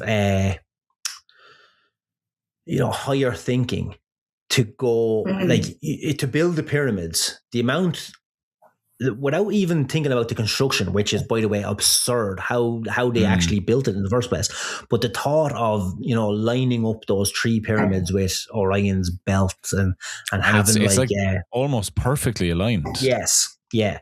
And when you get into it, like I was talking about Randall Carlson earlier on, where he kind of goes through the numbers of it, that if you look at the dimensions of the pyramids and stuff like that, like the actual radius, if you multiply it by this certain number, I think it's like 62,000 or 64,000 and something, whatever it is, which is the actual circumference of the earth. You multiply the height of the pyramid by that, you get the actual diameter of the earth, and you can get all of these numbers kind of fall into place a little bit too well. So like that's, again, not to get too into it, because like everybody's heard these theories about like the different monuments all around the world, these megalithic structures. They're in South America, they're finding things in India, even here in Ireland we've got the Newgrange Mound, where it's like where it can actually line up with the solstice, and like the amount of actual planning that goes into that without even thinking about like the construction of that kind of stuff that's literally, it's very, very advanced. It's so massively kind of, I don't think you can understate the work that would have gone into something like that. So again, whether you talk about giants or like, people being able to levitate blocks or anything like that, all of that stuff aside, even just the actual intelligence to go about considering even starting a project like that, it shows that we were very advanced. Yeah, like looking at it and understanding it, and then being able to translate that understanding into something on Earth that you're building. It shows like a really advanced level of intelligence, a really advanced civilization that has the technology in order to do that. Because like sure, people would look at it and understand it, but then it's like, but I can build a monument that demonstrates what's happening up there. And yeah, it's like, it's so impressive. And I think like when people say like, oh, it's aliens, like it really detracts from the level of intelligence and the level of understanding that people had of the earth back then. just again, like I was looking at the art, like Mesopotamian and Sumerian art, and when I when was like just the going to mention that Anunnaki. as well. Yeah, go into the Sumerian stuff. So here it was again, it was just something that, like, when I was looking at the art, like a lot of the like relief carvings, the Anunnaki, when they were portrayed, like they were wearing certain clothes, and the clothes were made out of, there was like gold and silver and certain materials that the clothes were made out of.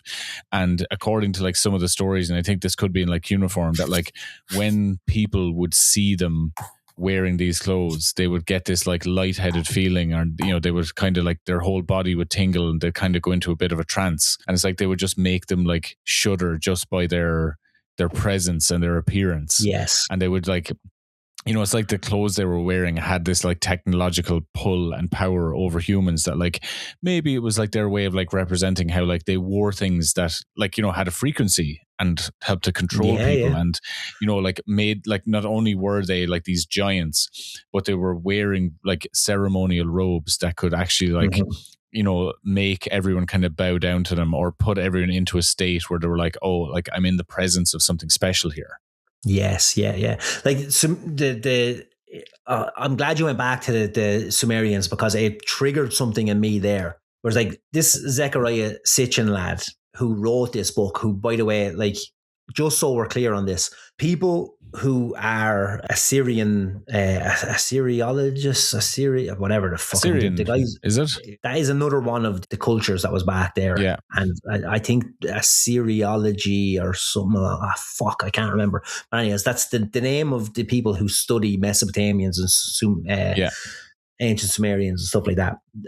These people will say that he has grossly like misinterpreted a lot of these cuneiform stuff. Like, yeah, I've seen that. People that believe what he says, like, go for it 100%. But like he filled in a lot of blanks. But these some of the guys even say that like he got some of the actual fundamental things wrong as well. So like Anu meaning sky, and Ki meaning ground or the earth, and then Anunnaki is sky meeting the earth and stuff like that. Yeah. Whereas like they'll just tell you that Anu is just the name of the god, and that Anunnaki just means the children of that god. So so they're just like, it's just like John. His name is John. Exactly. Yeah. Well, like it has to come from somewhere. But they do say that like Anu does mean like sky. It just means that like. But then if you think about it, then that's we're the children of the sky. If you get me. So what he's saying isn't that like far off, but they're just saying that he's misinterpreting some stuff, and then he's swinging for the fences on other stuff. So like he's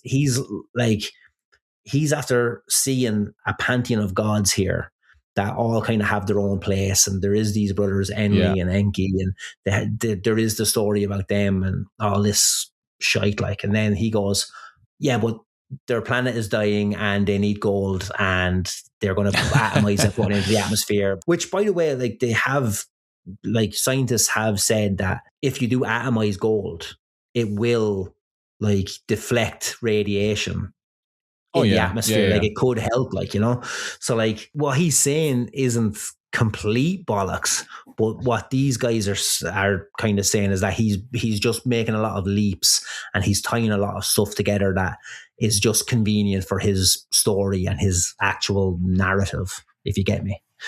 But what he does have is the ancient Sumerians. Sorry, but just I need to get this out. He calls it the 12th planet is his book. Yes. Now, if we look in our solar system, we know there's not 12 planets. There was barely 9. There's 8 planets and Pluto. But you leave Pluto alone. So the 12th planet is Nibiru. What they did, he shouldn't have said planet. It's just that the ancient Sumerians called everything the same thing. It was just like saying an astrological being, you know what I mean? So like the sun is number 1, then Mercury is number 2, then like it goes Mars is number 3 and Earth is number 4. The moon is number 5 because that was so close that they obviously thought that was another planet in the sky. And then so when you list off all the other planets, including Pluto, by the way, which we said was only discovered in 1931, and also Neptune and Uranus, we rediscovered them. All these ancient civilizations knew they were there. They all knew they were there, there's tribes in Africa. I forget the fucking name of them now, but they have fucking vast knowledge of our solar system and even know about Zeta Reticuli and our closest star system to us. And they know all about that stuff. And they apparently, like, these are just a tribe in Africa that shouldn't know that kind of stuff. They don't have the technology that like Western people have. Exactly. But apparently that was given to them by their elders, you know what I mean? And it's passed down through generations. And there's guys that literally it's the solar system is carved into like caves, and there's a guy whose lifelong mission is to protect that cave. That's his job is to not let any exactly. What a cool job. Someone else will take over. That rules. I love that job. Because when I was looking up that stuff about like the Sumerians and their like knowledge of astronomy, like so I was like looking up like when like Sumer and the Sumerian people were like, you know, when they were around. So it was between like 4,500 BC and 1750 BC. So you know, very, very long time ago. But that's like 4 cultures in that whole thing. Yeah, like that was just like the Mesopotamians, kind of Sumerians, broad strokes. Babylonians, Assyrians, So it's like broad strokes of like the people in that region. And the Sumerians knew, like they like you said, they really knew the night sky because they were just looking at it, they were plotting it, they could see the movements, they could see things moving differently to other things. And the Sumerians plotted Jupiter's orbit 1,400 years before a European did. Yeah. And, you know, people are like, oh, well, the Europeans, they discovered everything. And it's like, no, the Sumerians saw it, knew it, understood it, and plotted its fucking orbit. Like they didn't have like the technology. Copernicus was jailed for 6 years. Yeah. For claiming that we revolved around the sun. Wait, was that Galileo? Pretty sure it was Copernicus, but it could have been Galileo. But yeah, like because Copernicus was the guy who said that we revolve around Galileo. Yeah, because it was saying that like the Earth went around the sun, and the Catholic Church jailed him because they thought that took God away from like Earth being the center of everything, because like Earth is God's special place. Yeah. Gotta love the Catholics, man. But like the Dark Ages kind very of creative, to be fair. But like, well, don't give them the props, Dani, I suppose. Like I have to say, Dani, as always, is like, you gotta give it to them, guys. You do. Like, I hate Catholicism, but Jesus, if they didn't fucking slap with the music and how it sounds like a fucking Halo game, and like the imagery and the iconography, that's kind of it. Like, not the child rape and things like that. Okay, good. Like, good. we don't want to take that part on, but like, I mean, I just mean aesthetically, Catholicism is pretty cool. Oh, like, because Catholicism and what it did for art is like, that's like, there's always like an argument to be made for religion because the art it creates, and then like, the Catholic Church created like all of like the great works of art for like however many years. They didn't create the art. They commissioned artists to make it. They were the patrons. Yeah. Well, they were the ones that commissioned it. They all made great fucking art, but like, not the Protestants though. What did the Protestants do? Look, don't get me started on the Protestants. Faced a few doors. Yeah, exactly. The Annunaki are the Catholics of the grey aliens are the Protestants. Now, we're gonna get us back on track. That brings me back. Okay, so again, just to go through, like, these ancient civilizations had a fucking serious knowledge of our solar system. Like, there's 2 planets out there. Like, well, you can include Pluto and stuff that are like beyond the Kuiper Belt, but there's 2 planets out there that are kind of, you can't see them. Like, past Jupiter, you can't see shit, and these guys knew of that. You get me? So like Neptune and Uranus, they're out there, and unless you're looking for them, you can't see those sons of bitches. Now, how do they know about it? Look, spacemen told them. But anyways, aliens. Spacemen told them. It's aliens. There's no other solution. It's aliens. Or there was an advanced civilization back then that could see beyond because they had technologies. But let's get into this fucking planet itself, okay? Before I get onto like some of the fucking crazier stuff, like this Nancy Leader lady, the planet itself, Nibiru. Okay, let's not call it Nibiru for the minute, because this is a thing that is actually, there's scientists out there that are working on it, Caltech scientists that are like, this fucking thing exists, whatever is out there. Okay, now the numbers don't really add up with Zachariah Sitchin, but there is people that are saying that there is a planet out there or some kind of celestial body that is a trans-Neptunian object. So past Neptune by a great deal. But it is causing, like, here's how they figured out that there was actual planets out there that we couldn't see. There's mathematics, gravitational mathematics, where you can kind of guess where something is and the size of that thing is by how it affects other planets and other kind of celestial beings around it. Yeah. So this is how they figured out that, like, Saturn is the size of Saturn, where fucking Neptune is, and where Uranus is. They figured that out because they were like, oh, there's something out there that we need to be looking for because it's pulling on Uranus. There's something pulling on Uranus. I'm going to make it easier, right? So, if they call it Uranus, if that makes it easier for you to get through it.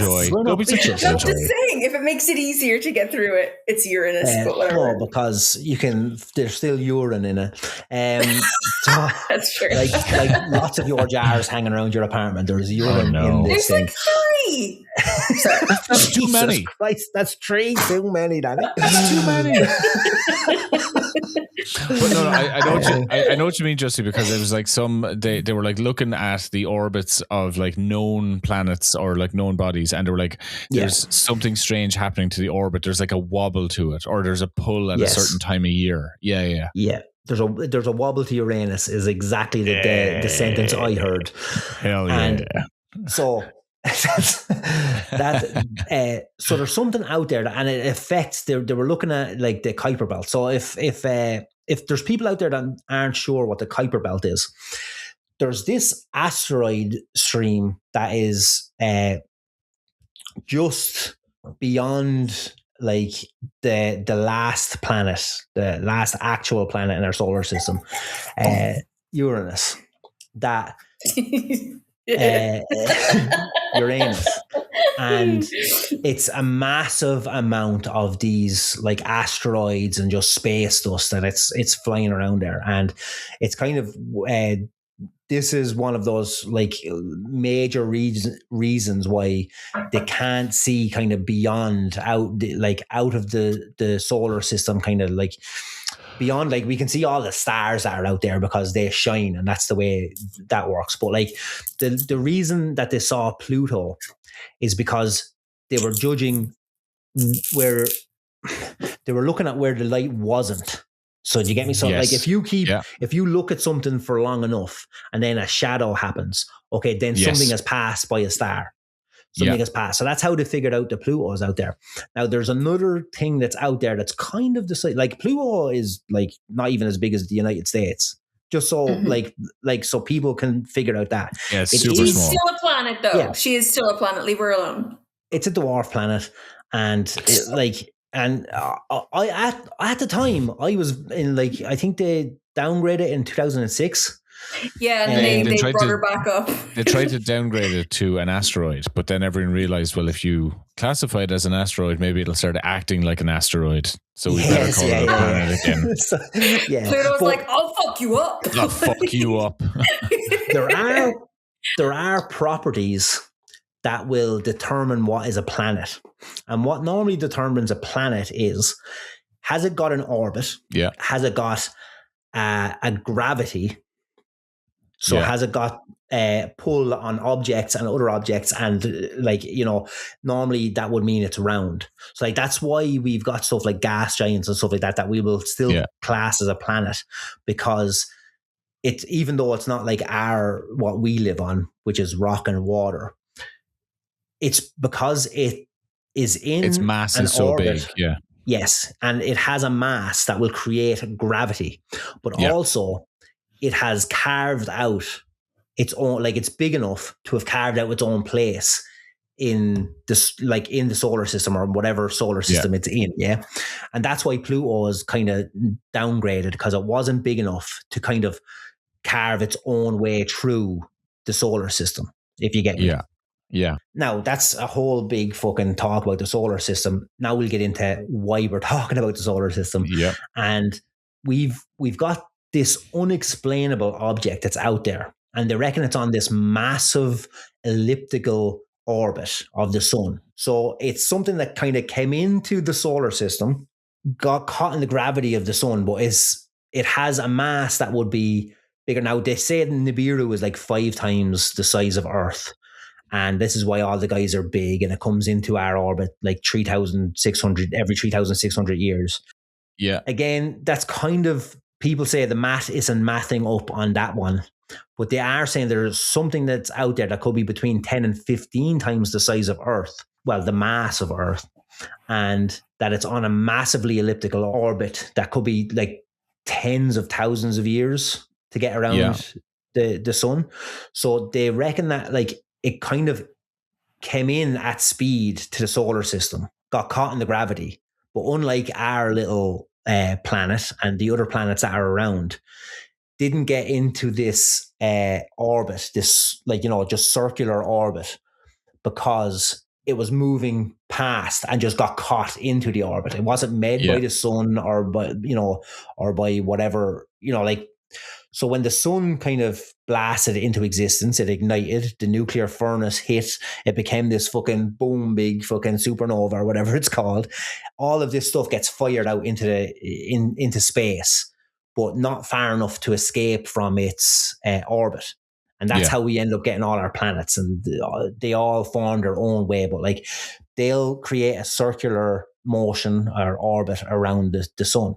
But they reckon whatever this thing is got caught. So it's not made by the sun, but it got caught by the sun, and its orbit is as the so sun was massive. like going through space, it just kind of whipped it into its like gravitational pull. Yeah, that makes sense. That's why it's on a very different path around.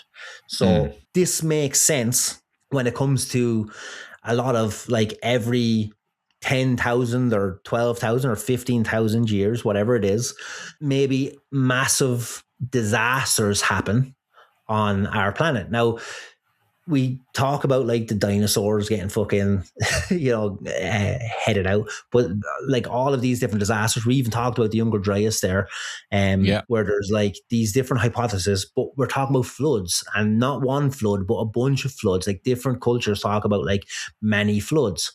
So you can imagine if the moon is affecting the tides on our planet, then this massive planet that only comes into orbit every now and again to affect what's happening in our solar system.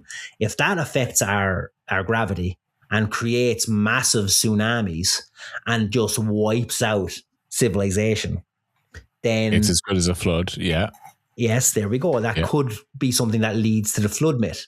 And then obviously if we don't have like spacemen jumping off this fucking planet and heading down and mining for gold or whatever, but we do have these guys that all headed up to the mountains and they survived. So like there's a lot of people that will say that we are the 4th age of man.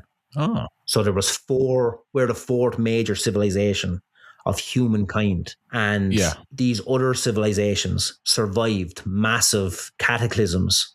Yeah. And they're the ones that keep coming back and then teaching everybody. Like the survivors will then just like start from scratch and be like, okay, here's how we make fire again. Yeah. So, and then all of these different cultures have these gods came and showed us how to make fire, Prometheus or whatever it is, like even our Celtic pantheon, like the two of the Dani, they came from north.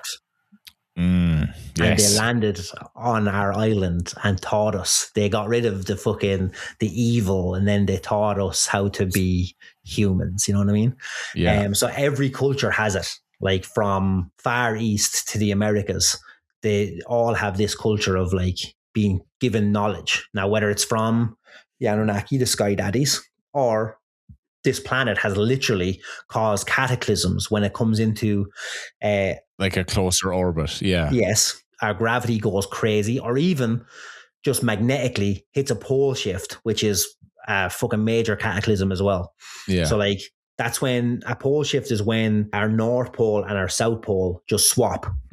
And that is very disastrous for the planet, because if we get a pole shift, which is basically like a battery has a plus and a minus top to bottom, yeah?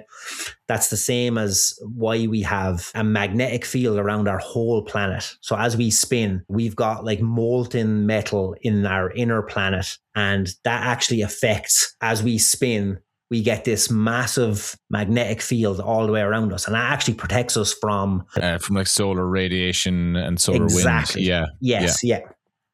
So if our poles were to shift, that could leave us open. And they say for 6 days this could happen, which again, 6 days will be important now in a second. So 6 days, when it shifts, there's 6 days where the world will kind of stop, basically. So it says the Earth stops spinning, which again is very fucking bad. That's all life gone. You know what I mean? Would be bad. Don't recommend. Yeah. So you've got one side of the Earth is staring directly at the sun and getting boiled to shit, while we've got no magnetic magnosphere protecting us. The other side is facing cold space, and so basically you'd kind of want to be. I wouldn't have to go to work that day though, so I would feel fine about that. Oh, honestly, small victories, you know. I'm glad your nihilism is really kicking in right now. It's genuinely right, and I know like this sounds awful, but like all this whole like, oh, there's World War III, oh, they're gonna nuke us on Thursday, and I'm like, oh, I wish they fucking would though. We should do it on Wednesday, so I don't have to go to work. I know, but I'm off tomorrow. But if you want to do it on Thursday, then yeah, like that'd be great. That'd be a lot. That'd help me out a lot. So. Look, the possibility is getting closer and fucking closer. I know, and I'm excited. As for this, the pole shift happening, I think the best place that you would be is like at a pole. So like if you were stood on the North Pole, it would be very hard. Like, I'm always at a pole. Hey.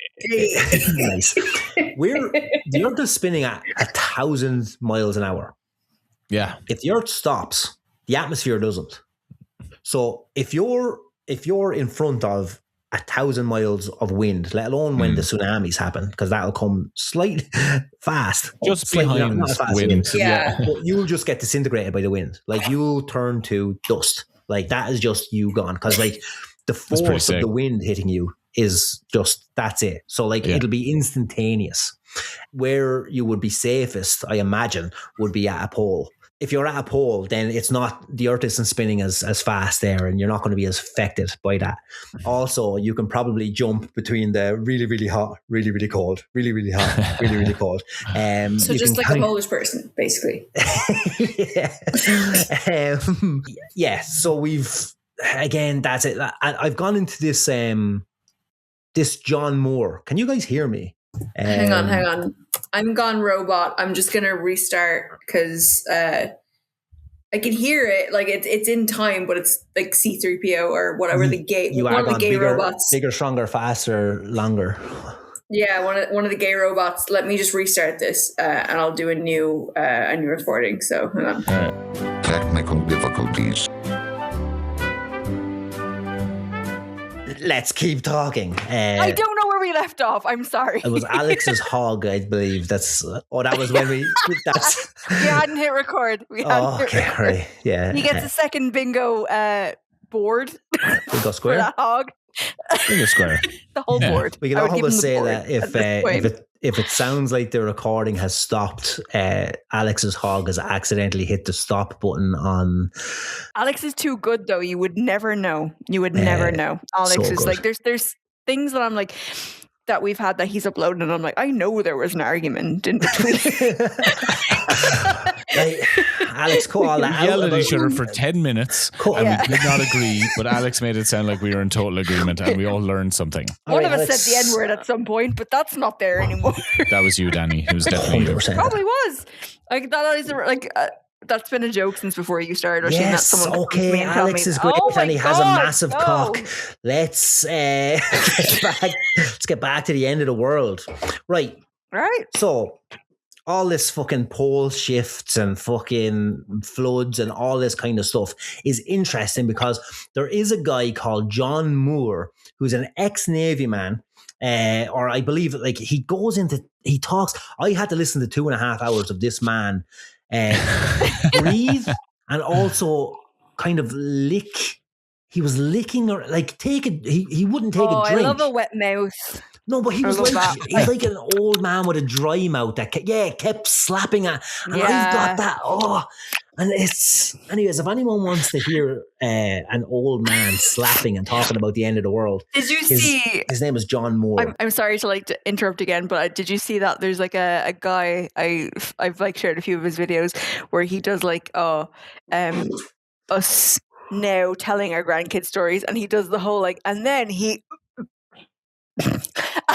Just like because old people always do that. They just go, yeah. They just keep talking. But this is it's so disgusting. This is an oral medium, and nobody at home is going to be able to see what you just did there. I know, but you hear it. You can hear it. Like if you're on the phone with your grandparents, like, oh yeah, and then I heard it. Yeah, it's like they're just like getting sick a little bit into their own mouths. Yes. For no reason, for nothing. And that was this, because and then stop doing it. I can't hear what you're doing. You're not explaining anything. She's choking on her own spit. Yes. Yeah, that's what they do. That's what old people do. So this and they guy also fall and break everything. Moore, expert at choking on his own spit. Yes, John Moore was basically licking his fucking lips for 2.5 hours while also talking about the end of the world. So he believes, like, and he keeps calling it Nibiru, but he doesn't mention the Annunaki at all. But he does believe that this planet is going to cause the end of our society as we know it in our lifetime. Now, this guy is in his 60s and thinks it's going to happen in his lifetime, so it could happen pretty fucking soon. So here's kind of what the stuff that he went through, so he was kind of knocking around, and he was talking to a lot of like ex-Navy guys because he had some kind of affiliation to a lot of these guys. All of these guys keep saying that they were told that they should retire in the Ozarks in America, which is slap bang in the middle. I think it's Missouri and somewhere else. Shithole, anyway. But anyways, the Ozarks is where they should go because when this flood happens, it's going to fucking wipe out so much of the earth. Like us here in Ireland and you guys in Tanland, we're going to get fucking absolutely wiped out. Like anything that's coastal or an island nation, anything like that is fucked. The floods are going to come and it's going to fuck us all up.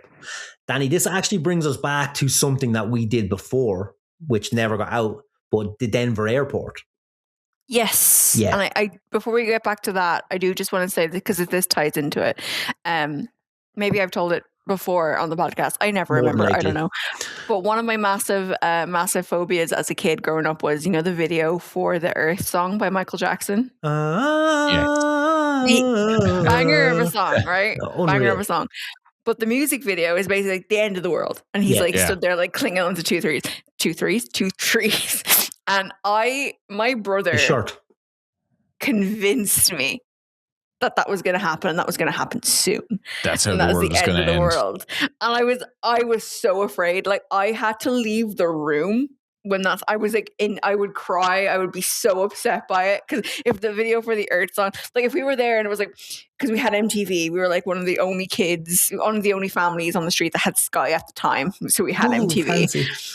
I know, and then you would hear like the start of it is like the Bugs, and you knew it was the Earth song, and I was like, Only the first time Michael Jackson made a kid cry.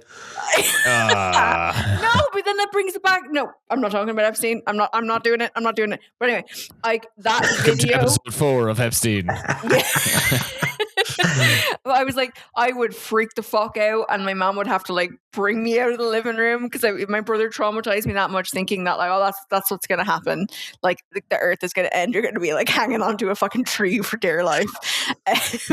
Well, the way this guy describes it, this John Moore guy, is that It pretty much kind of does sound like that. Like that, like when this thing is going to hit a pole shift, or it's going to create massive floods, and all of these Navy guys are told, they're not told specifically what's going to happen, but they're told, when you retire, go get some land in the Ozarks. And like, there's other places that like people talk about, like one of your favorite places, Dani, the Appalachian Mountains. But the problem with the Appalachian Mountains is that's where every fucker is going to go. And the same thing with like Europe, like the Swiss Alps, places like that.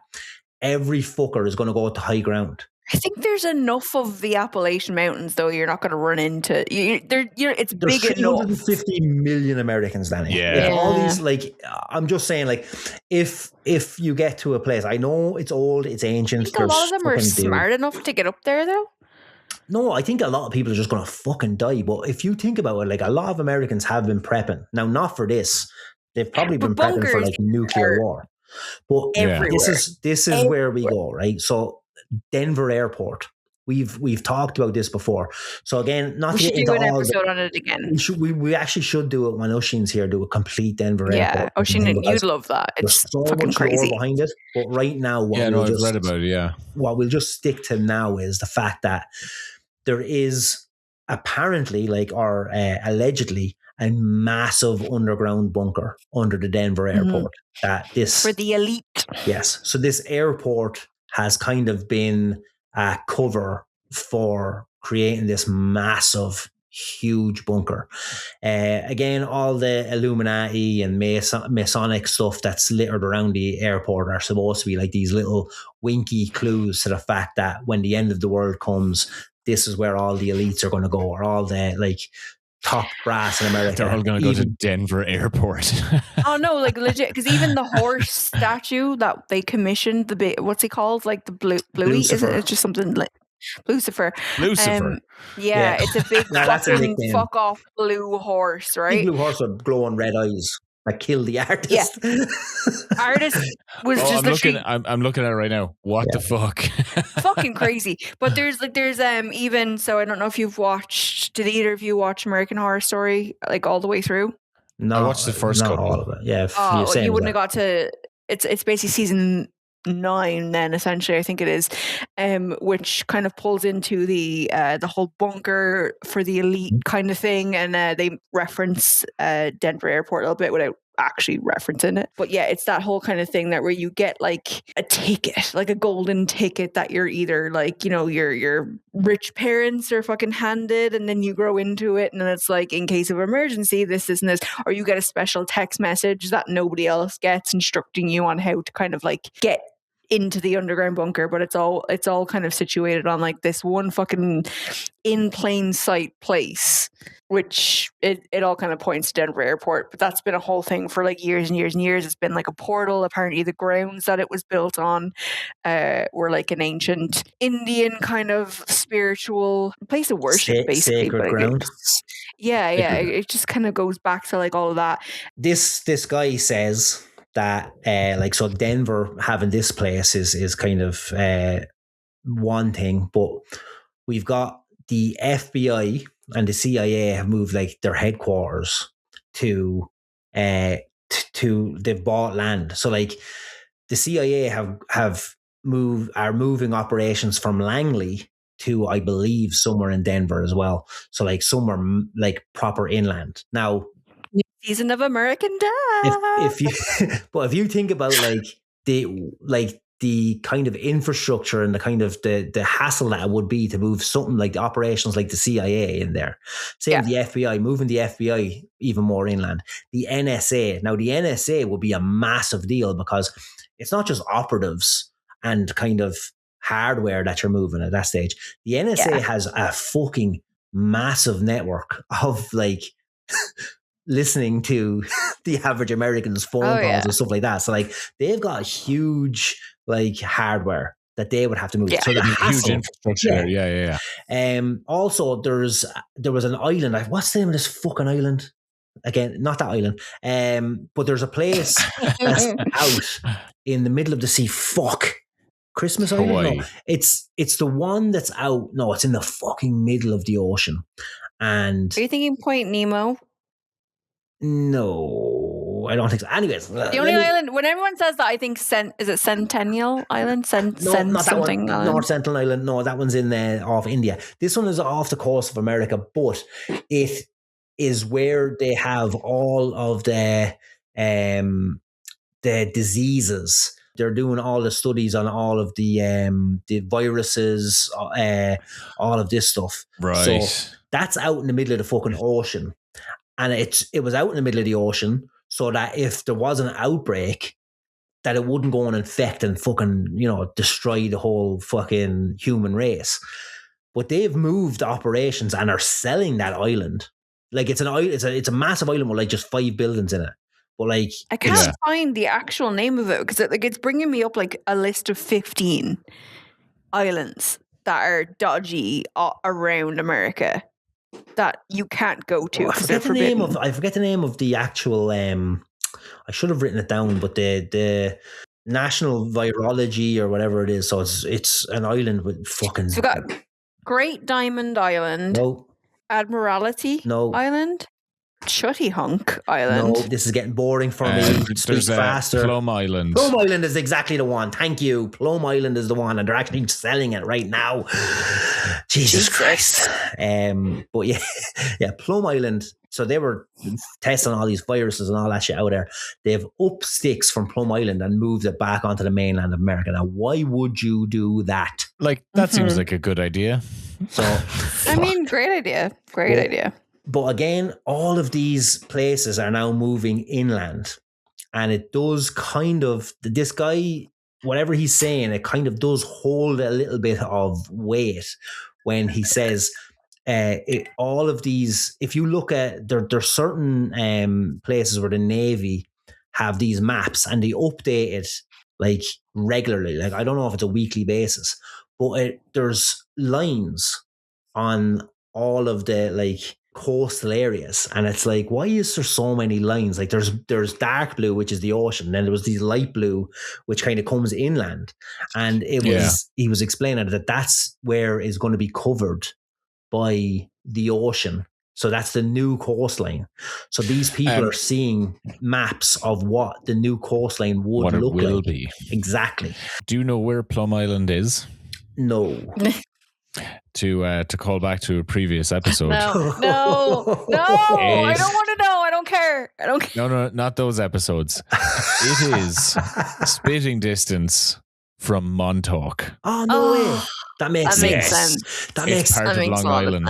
It makes sense that we're saying that now. So, yes, because they did, when they were talking about the Montauk monster, which like, it was probably just a bloated dog, but they talk about this, but they were also saying like that it could have been something that escaped from Plum Island as well. Got loose from Plum Island. Yes. So, but again, this guy, John Moore, he goes through all of this and he says that what people need to do is to prepare for basically a life without electricity, without hot running water, without any of the kind of means. So he said, like, people really should be, he said, bunkers are all fine and dandy. Like, if you're in the right area, if you're in the fucking wrong area, you're just going to drown in your bunker. But like, if he said, got to be in the mountains and shit for that to work. Like, yeah, but none of these people are going to survive unless they have basic skills. And the skills that people need to know are obviously basic survival skills and like basic gardening so that you could grow some food, like hunting, things like that like basically he reckons that people are going to turn back into hunters and gatherers. So if this thing happens and this John Moore guy is right, then the people that are in the Ozarks, they're the next bunch of people that are going to come. These people and be the Annunaki and bring the fire to the Exactly. The They're people who they're are Prometheus, less well baby. off. But like Because I'm looking at the Ozarks. It's like in like Missouri, Arkansas, Oklahoma, Kansas, kind so of he in those said Missouri, Arkansas. That's what he was saying. He says people need to go to the Missouri, Arkansas Ozarks, and that's where they're going to survive. But if you think about it, like all of these guys, so let's say our Zuckerbergs and our Bill Gates and all these guys that have bunkers and that are preparing for this kind of thing, if you had people like that with their knowledge, like, so if we go back to the other civilizations, whatever their knowledge was and whatever their civilization was, they came back with the knowledge of how to farm, how to survive, how to do all this basic stuff. Here's the wheel, here's fire, here's how you survive. If the likes of Zuckerberg and these guys are the survivors and they come back, it'll probably be a little bit easier, a little bit faster for society to grow back up. Like it before it sent people into the Stone Age, but this time I don't think that's going to happen. But well, let me tell you, if I was in an underground bunker and Mark Zuckerberg was there, you can bet your bottom dollar on beating him to death with a rock. I'm going to eat like Elon Musk is the first person you're eating. Oh, yeah. I just find the ugliest rock I could find. And just I couldn't eat him though. And what would Elon Musk sound like if you were eating him? What do you? I bet I taste like shit. What do you think he tasted like though? I don't think there's like. He definitely tastes like shit. He would have to. Like, but you know that like his diet is just absolute horrendous. But you know when you're like, I think when you have like your mom has a Sunday dinner and everything's served up, everything's great, it's fucking awesome, amazing. None of us know that because we're all orphans. I know we all have dead moms, we all remember. But like when you like get there later in the day, but it's been microwaved for you.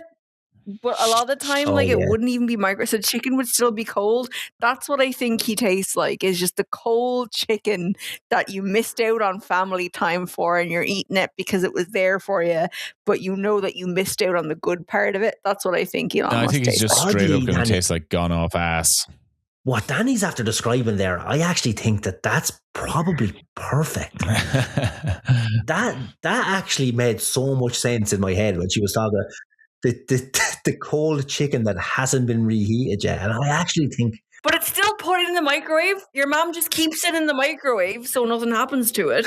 It's inside the microwave in case you want to heat it up later. But then it is just handed to you because you're like, well, you weren't here when everyone else was here and we all had a great time without you and you're the black sheep and no one actually likes you. And I'm going to go home and cry. But that's exactly that. I think that's exactly just like chewy, rough. Once was nice maybe to taste chicken, but now it's just full of regret and awfulness. And I'm eating this because it was made for me and I have to eat it because it's all that I have. All right. So now that we know how Elon Musk would taste, I think the only other thing I've kind of not talked about is a funny. Well, did we go through the GG and how there could be reptiles funny. living Go in on. the... Well, yeah, we did. Yeah. Okay, so the GG thing, like, okay, again, if I didn't explain it too much, go look it up. Is it people. Nancy Leader? The Nancy Leader thing is what I was going to get into next, right? So, yeah, Nancy Leader is someone who, again, the Anunnaki isn't a thing for her, but she believes that she was abducted by grey aliens who came from the Zeta Reticuli. Whatever the Zeta Reticuli is our closest star system, and this is where people have kind of said that if aliens come from anywhere that can get to here, it's from there. It's still like so many astronomical units away from us that it's probably not possible. But this is where people will say that the grey aliens do come from, and Nancy Leader is one of these people. She was apparently abducted when she was a child, and implants were put into her head so that she could hear messages from the grey aliens of Zeta. She calls them Zetas. I think she's still alive, and she has a website that's still on the go. I think called like ZetaWatch.com or something like that. But she apparently gets messages from these Zeta aliens, and one of the messages came in and said that the world was going to end. And Nancy was like, oh shit, the world's going to end. I better tell everybody. And she told everybody that the world was going to end in like September 2003. And obviously, we're still here. So the world didn't end in September 2003. But this got enough traction that people actually like paid attention to her and listened. But she was so adamant that the world was going to end that she told people to kill their pets, like to euthanize their dogs and cats. And when asked about it, she was like, "Yes, I've euthanized my pets because it's the nice thing to do. Because what's going to happen when the world ends is there's going to be absolute fucking chaos. So the humane thing to do is to kill your pets." So oh god, she killed her pets, fucking lunatic, and then told other people, went out and brought. Now again, there's no numbers out there about how many people did this or whatever.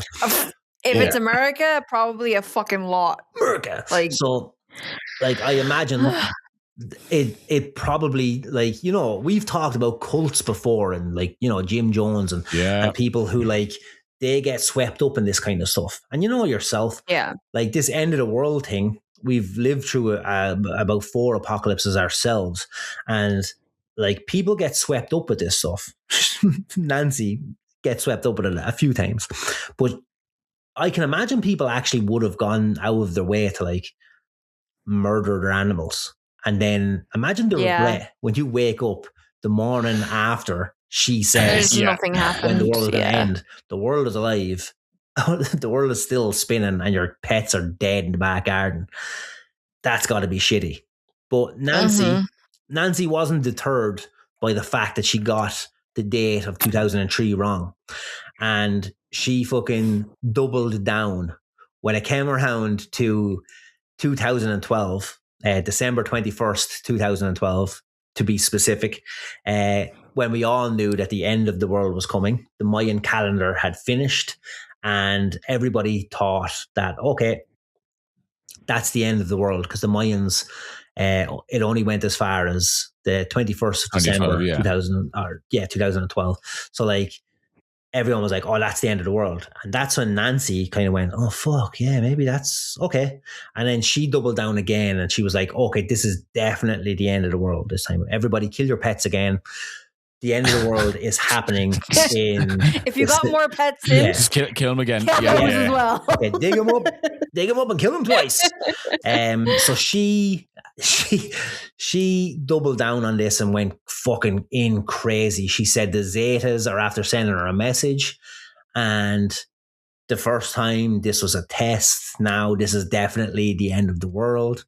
And people were already losing their minds over this Mayan thing as well, which is funny because I think I wrote a joke at the time that was, people who believe in South American prophecies are as thick as 2 planks. And I thought that was very good for my time. It's very good. It's very, very good. But I just remember at the time everybody being swept up in it. But when you see the calendar, it's a circle.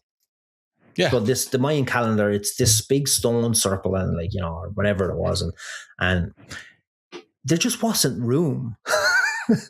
Yeah, like it had to end at some point. End somewhere. Like the guy couldn't go on forever. Like it's a circle, so circles have to end. Once you get back to the start, you have to end it. It's like saying that, like, if you have a clock, everyone's going to die at 12. No.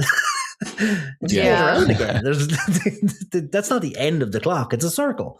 So people just took this as like seeing a final date. There's no prophecy. There was no Mayan prophecy. People kept saying this word, the Mayan prophecy, the Mayan prophecy. The Mayans never prophesied anything. They just stopped writing dates down. So people automatically thought this was the end of the world. Nancy Leader said that the Zetas said that Nibiru is coming and it's going to fuck our planet up. It's actually going to smash into our planet. We're all going to die, and go out and kill your pets. And then 2012 came and went, and 2016. It's the end of the world again. And that's when people stopped paying attention. So I think she's hit there's an apocalypse now every other fucking month, and just nobody is listening. Nobody's listening It's anymore. like if you look back on this very niche scripture that nobody's fucking read all the way through, it's like, well, actually, if you read this, it happens all the fucking time. But like it's every other week. Yeah, but Nancy Leader kind of like at the start of it, before like people realized she was crying wolf, it got a lot of traction, and that's when people started looking back. And that so Zachariah Sitchin, he's it's funny. I think he was born in either Russia or Azerbaijan, and then he grew up in Palestine, and he then he's not none of this that's not his thing. I forget what it was that I think he like majored in communications or something like that, but like he just was interested in ancient history. So like he started like reading these fucking cuneiform the tablets from Mesopotamia, and he brought out the 12th Planet book, and it didn't get too much traction at all in the 70s. Like people kind of knew about it and just kind of was like, oh, this is just what they thought it was kind of a fringe idea. Yeah, it was just another one of these kind of fringe ideas. And then Nancy, she got wind of whatever his like this Nibiru thing in the 90s, and she started talking about the Zetas are talking about Nibiru is going to come around and it's going to fucking shatter the earth and stuff. And that's when people started kind of clicking, okay, let's look into this Nibiru thing and this Annunaki stuff. And then that's when we get in the 2000s ancient aliens and this kind of renewed kind of interest in the fact that we have can I do the meme? You know the meme? Yeah, the guy. And he's like, aliens. Yeah. Can I do? Wait, no, I need to do it. It's not going to be great for. No, I need to do it. It's an audio medium.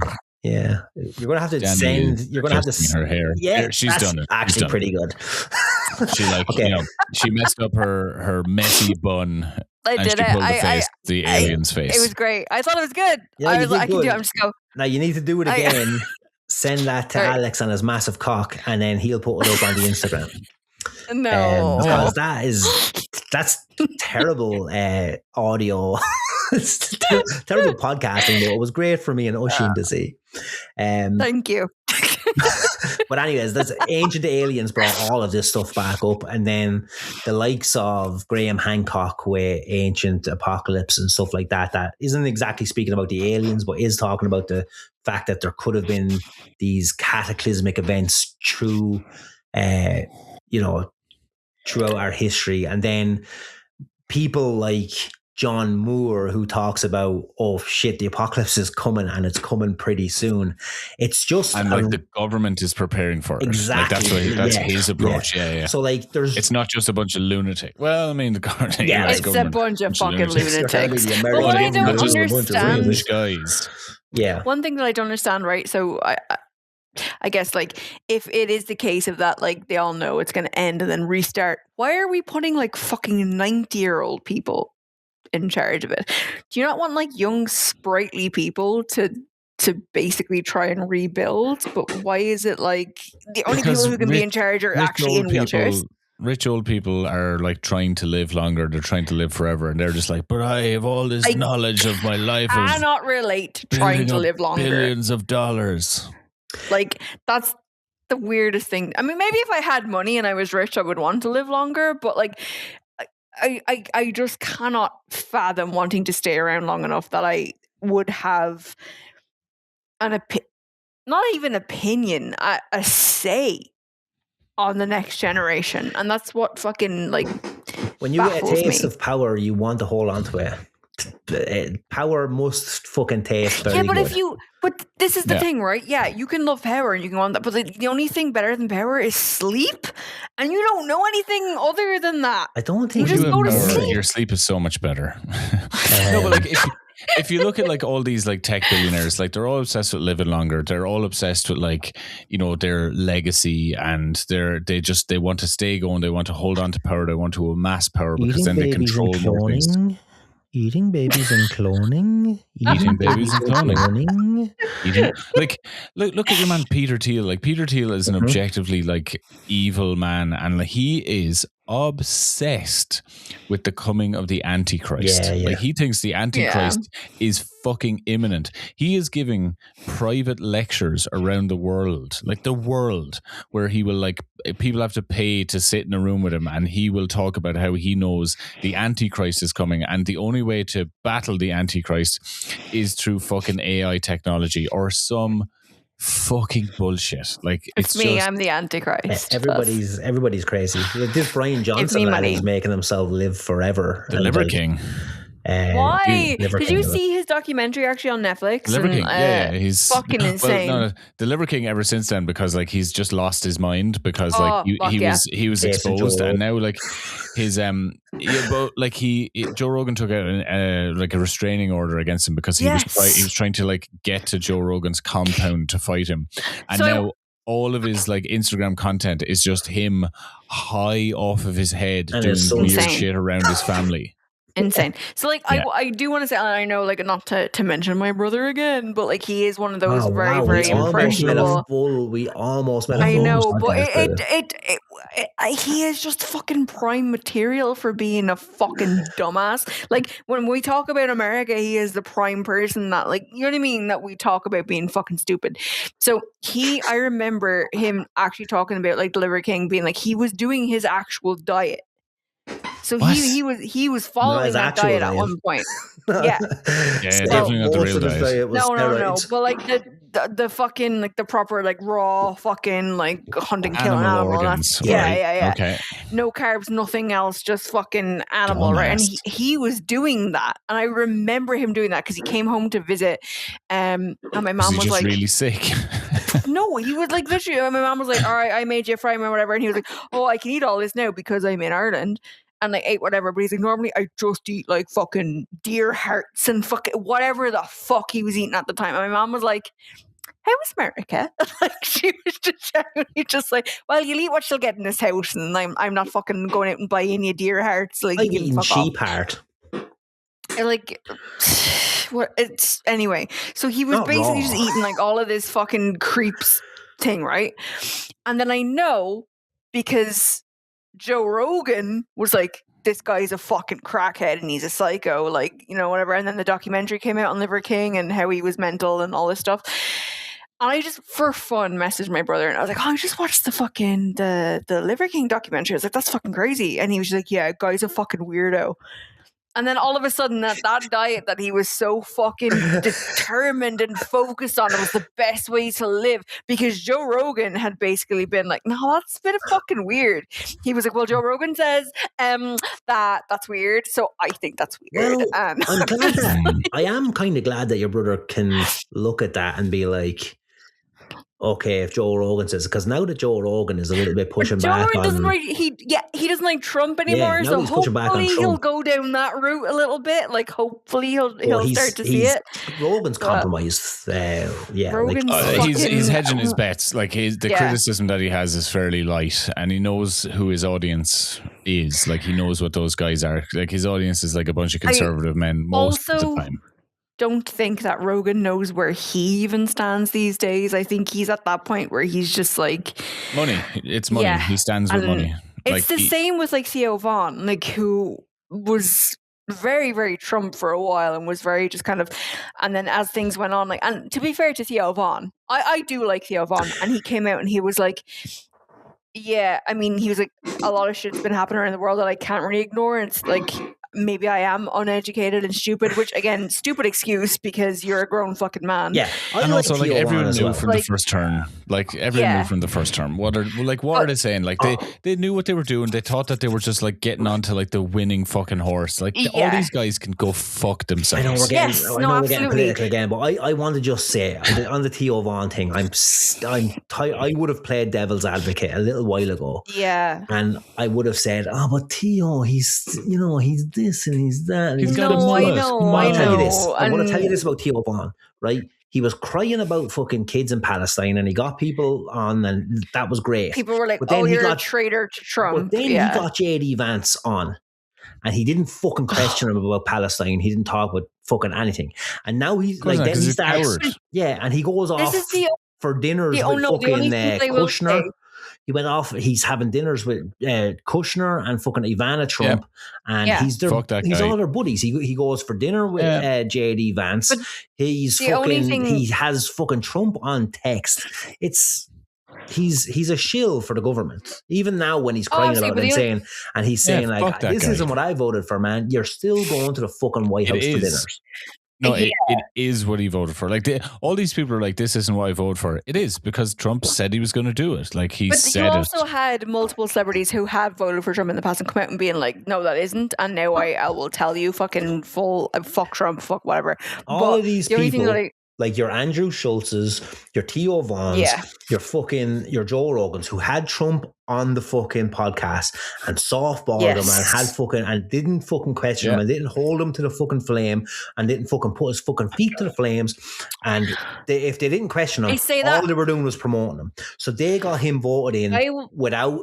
And like they put him on a press tour. They said, "Oh, we asked Kamala to come," but if Kamala came on those fucking think Kamala podcasts, would do Joe they Rogan, would've like, questioned would her. have nuts. But Yeah, they would have. The one thing that I they hard would on have tried to rinse her, but they didn't rinse Trump because they wanted their boys to keep listening. One thing Weimar that I guests. will say, and I never thought that I would say this ever, is that the only person who has actually been, and you can tell that he is actually tormented by it, is Rogan. And I fucking hate Rogan. I absolutely cannot fucking stand Rogan. But when you're seeing a man who clearly knows he's been on the wrong side of fucking history for like however fucking long, and he's just basically like, has he done anything to correct it? No, absolutely fucking not. He's still doing the same fucking shit that he's always He's done. still having like dinner with he's a Peter piece Thiel. of fucking shit. Exactly. And Peter That's Thiel exactly is like a dangerous man. Yeah. He is dangerous to humanity. Anyone like involved in there's- Palantir and it's is not an gonna be fucking exaggeration. dangerous. My point is just basically say when you can see the mask crack in these people, and Rogan is one of those people who it's very, very obvious in that you can see that the mask is cracking on him. You can see it cracking on Theo Vaughn. Now, are they fucking strong enough to come ahead and be like, actually, yeah, no, maybe I am doing the wrong fucking thing or I am with the wrong people? No. But you can see it, that it's like a lot of people around Trump, a lot of people around this fucking administration, all of this shit, they know they're on the wrong side of history and they know that they're fucking pieces of shit.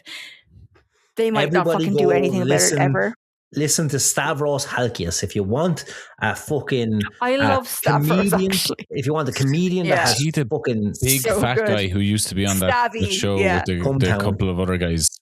Come Town. Yes. And And is he- it Jordan Hometown. Jensen and Ian? Jordan What's his Jensen name? eating fight ads. Yes, Fight ads, yeah. Fucking great. Um, Yeah. But, yeah, like, but Stavy is someone who you can listen and like he still appeals to all of those disgusting men out there, but he's left leaning Yes. and yeah, exactly. So he's a great comedian. Oh, I also Yeah. Mike Rice was fucking fantastic, by the way, guys. I Oh, wish I love do you know Mike. what? I wish I went to Vicar Street, even though I saw the show already. I wish I went to Vicar Street to see that because it looked unfucking believable afterwards. Anyways, how long? No, have you he's been here? the best. Too long. 2 hours and about 40 minutes. Yeah. But yeah, I think like the Annunaki is one of those things that like it's you peel back one layer, there's just more and more layers, and there's just more and more stuff that gets tied into it. Like all this stuff like that, goes into like this crazy woman with all of her like, oh yeah, the world is going to end on this time, and it's like, oh no, it didn't end in 2003 because that was a test to see how the establishment would. We just would didn't react know to that it. you would kill your pets. Yeah, and then like the like Nibiru, like another planet that's going to come through and just blast us all into hell, and someday maybe, fingers crossed. But I will not But be there is killing my something dogs. out How dare there. you bitch! Those Planet, dogs will kill you. There is mathematically there is something out there. Planet, You're the Planet one that's X going to die by those exists. dogs. Oh yeah, my dogs will kill me. Frankie's got the plan already. She does. She's an evil genius. Buffy's on like they haven't told Buffy about it because she's just like she won't go along with it. No, but she won't. she's managed to rope Scully into like a semi kind of. He's just staring at us. He has 3 Pomeranian daughters, and one of them is evil. I've seen the dogs. Evil. No, but Dani, she's evil. This is how we end every podcast. We talk about his evil dog. Yeah, Frankie is evil. Mad evil. She's an evil genius. She is. But she would Simpsons episode reopen the book. She would start a cult based around Nibiru returning and wiping us all out. She is Nibiru. We could start that cult. Crazy. No, just Frankie. Well, look, guys. If Trump and his fucking not a war on Iran doesn't end, Frankie would do a war on Iran. I am so trying to tie a knot in this fucking episode, Dani. Let's do it. Doesn't kill us all, then we might just all die to a massive cataclysmic event caused by a rogue planet circling around our solar system. That is a happy thought to leave everybody on. Call Frankie. Guys, I hope... I'm just ignoring you now, Dani. I hope that this abridged version of our brief history in time from the Annunaki right up to our impending death by Nibiru.